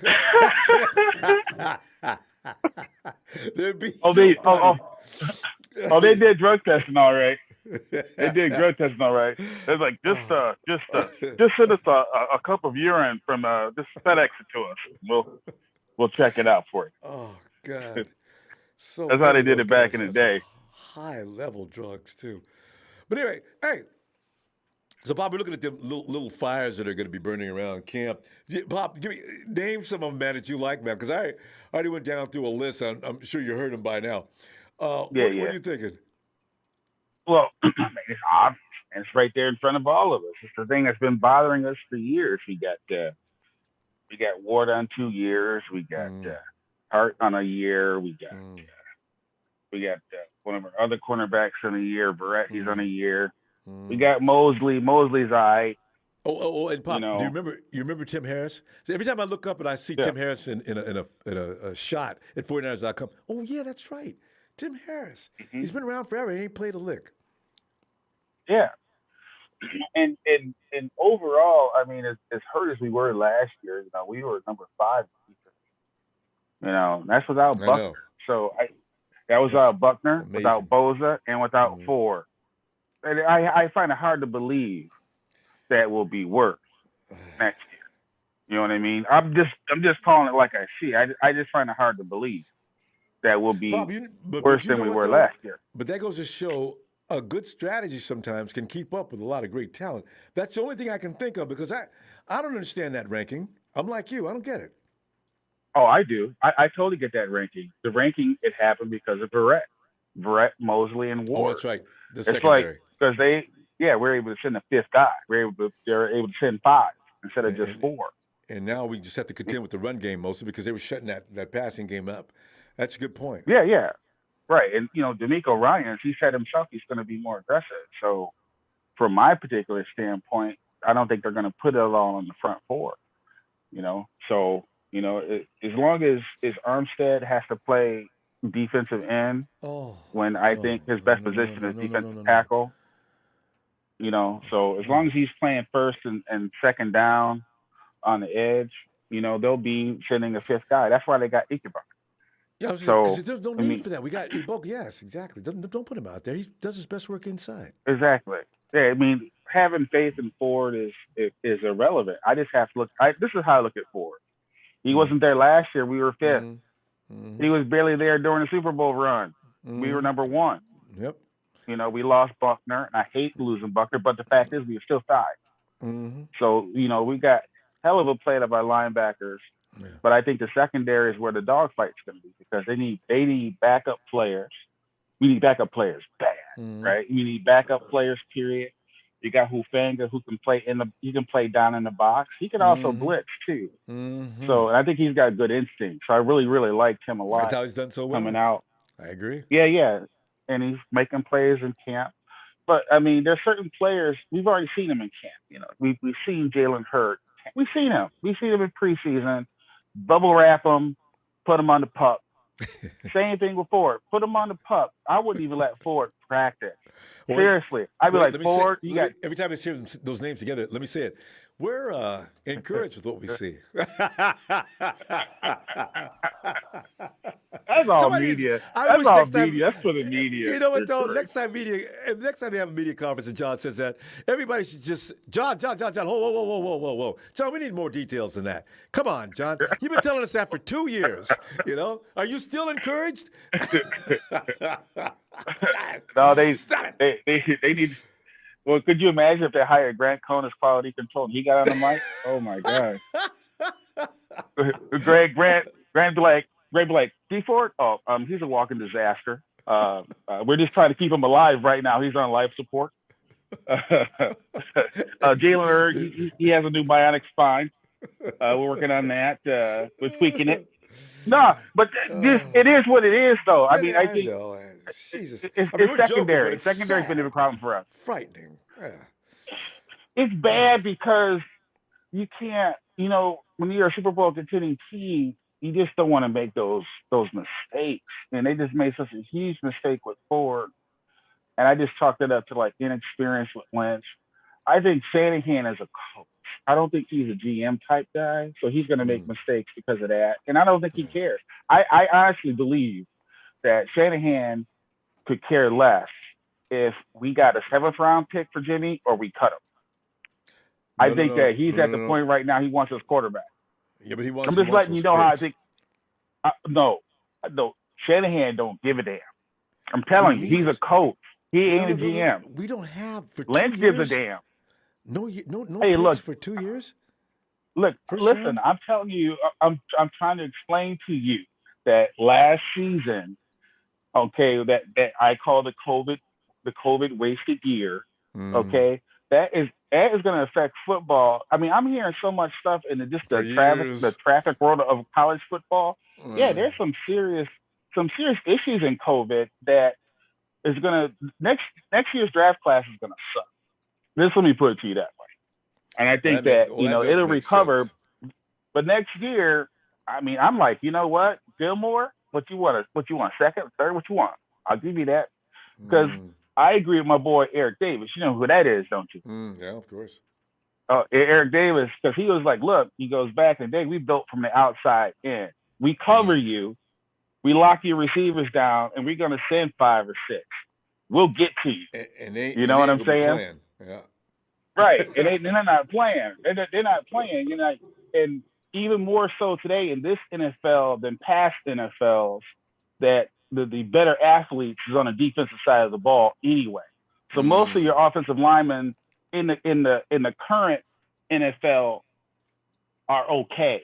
They're not good and they're not great. There's not like a list of 10 top tier tackles anymore. It's like 2 or 3. You know what I mean? And Pop, you probably know about this too, because ever since the Players Association came in there and started adding modifications to camp time and stuff like that, that's why your offensive linemen start off ass late every year as far as catching up with what they should be like until about mid-season, unless you've been on the team for a number of years. Yeah, I think that's part of it. But I think the bigger part is that college has just shifted to almost kind of like a run and shoot offense where the offensive linemen don't really have to protect very long. So they kind of just stand in the way for a second, so part of it is that college is not producing as much and we're producing way faster defensive players. So that's why I'm not overly concerned about our team. I think, LA's got so many issues. They do. They have a lot of, they have more issues than they want to admit. Now, don't get me wrong. It'll take some time for them to kind of click and gel. And like I say, I think Stafford can ball, but Stafford doesn't have the Chiefs offensive line that was just rebuilt. And you can only rebuild an offensive line when your star quarterback takes up 4% of the cap. Okay. Jimmy G takes up like 13.5% of our cap, and he might not even start. You see what I'm saying? So there's like right now, certain front offices are playing chess. And I'm thinking in some ways the 49ers are playing checkers. So So we'll have to see what happens moving forward.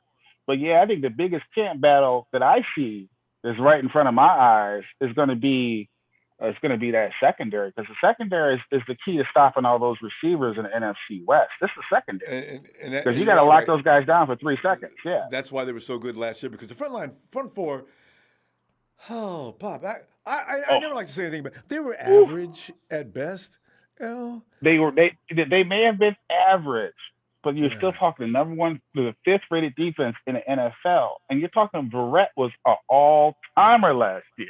He was just off the chain last year. But you know what though? Belichick did that. In fact, I think that year was it 2019 when we were running neck and neck with the Patriots there for a minute until the Patriots fell apart. But they had their defense ranked above us, but they had all-world guys out there waiting for the quarterback to throw. So no matter how slow you were on the front line defense, you've got plenty of time. Get him, hurry up, guys. You know, so you know. I mean, I agree. You're absolutely right. They do got plenty of time. It does help.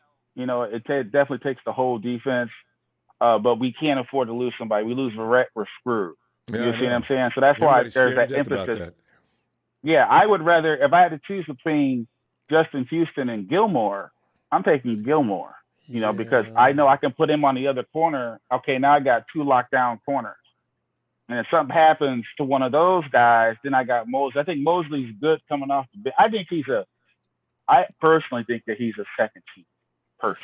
Yeah, I'd be surprised if he keeps that job. Yeah, we don't have a better guy. When you look at the guys we have, we might. Unless Embry Thomas. Unless Embry Thomas is better. We might. Yeah. Well, we'll have to wait and see. Yeah, but the thing is, he's been there for a while. So you figure between him and Verrett, those are your 2 starting corners, and then of course the Shark will take care of anything in between. So and then it's going to be. Go ahead. Yeah, and as you were saying, the question is what's in between. You know, we got Ward, we got my boy Jack Tart, and Jack. You know, as long as those, Jack. I call him Jack. No, I've never heard anybody I call him Jack. I call him just, you know, everybody. I don't know. It's just me. I call him Jack. I don't know what the hell is wrong with some of these people naming their kids, man. What's wrong with these people? Oh, I don't. These kids got to go to school. I've had arguments with people about that. With that name. Why do you name your child these names? All right, give him a name that other people can say without having to ask him, "How do you pronounce your name?" No, you know. You know what else bothered me too? That stretch when black people was naming their children. You know, oh no, what was Lawrence's name? Martin Lawrence's name in that series he did. Anyway, no, yeah, that kind of name. No, not that. Yeah, you know what I'm talking about? No, I said black people. I know. Yes. I know. It's on the tip of my tongue. I've been trying to forget it. I says, can we please stop with the comedy names? You know, it just. Sorry, Jaquiski. I call you Jack though, because you jack people up. That's why I call you Jack. And you also jack up yourself, so be careful. No, plays hard. Pop, look at this. We got to go, Pop. Hey, let me tell you what. All right, man. Be back Sunday and in the evening, so everybody can get loved to death on Father's Day first. And a Father's Day edition. Here we go. Here you go. All right, guys. Hey, look. Hey, Ronbo, pleasure as always. You were awesome. Shout out to production. Make sure you guys subscribe, like this video. Even you bums out there that are talking smack about the Niners, because you're talking smack because you're scared. You're scared. You're just scared of the macho-ness. You've just diagnosed Rudy. That's Rudy. It's fear factor. That's why it's in here. You know, we beating up the Rams with third-string quarterbacks. I'm just saying. Y'all should be afraid. Snap. Y'all should be afraid. We just roll anybody out there. We roll anybody out there. What? Who should we? Hey, Ricky Waters, come out of retirement and run for 150 on the Rams. We'll do it. Hey, who's my We'll dude? do it. Who made it? It's now like an anthem for 49ers. Same old sorry ass Rams. Who was that? Who was that lineman? I just say McVay is Shanahan's little brother, and that's all it is to it. It's big brother, little brother. That's all it is. And that's so why whoops him hey, that's like the his way it goes. little brother. So exactly.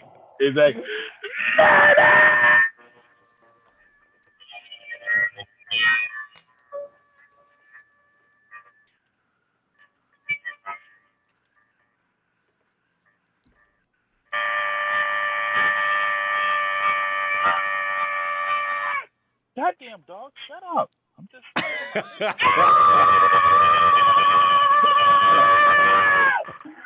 Peace out, Ronbo. Niner Nation. Love you guys, man. Keep it going. I tell you. Bob, man, take a lozenge, Bob. I know that's hurting. All right, Phil. Night, Bob. Hey, man, I can sing for Guns N' Roses tomorrow. Later. I can see that right now. We got to change his name. Change Bob's name to Heavy Metal Bob. Night, bro. I'll go James Brown next time. Man, I'm Moving, you know. And just let Pop take over. Anyway, I'll see you Sunday. All right, man. Hey, thanks for the contributions, guys. Love it. Appreciate it so much. And them likes. Haters, I know that y'all hitting them dislikes. All right? I just want you to know, boy, your mama must have not raised you right. I ain't going to say nothing else about your mama, but I'm just telling you. It's a Sunday, fam. Niners!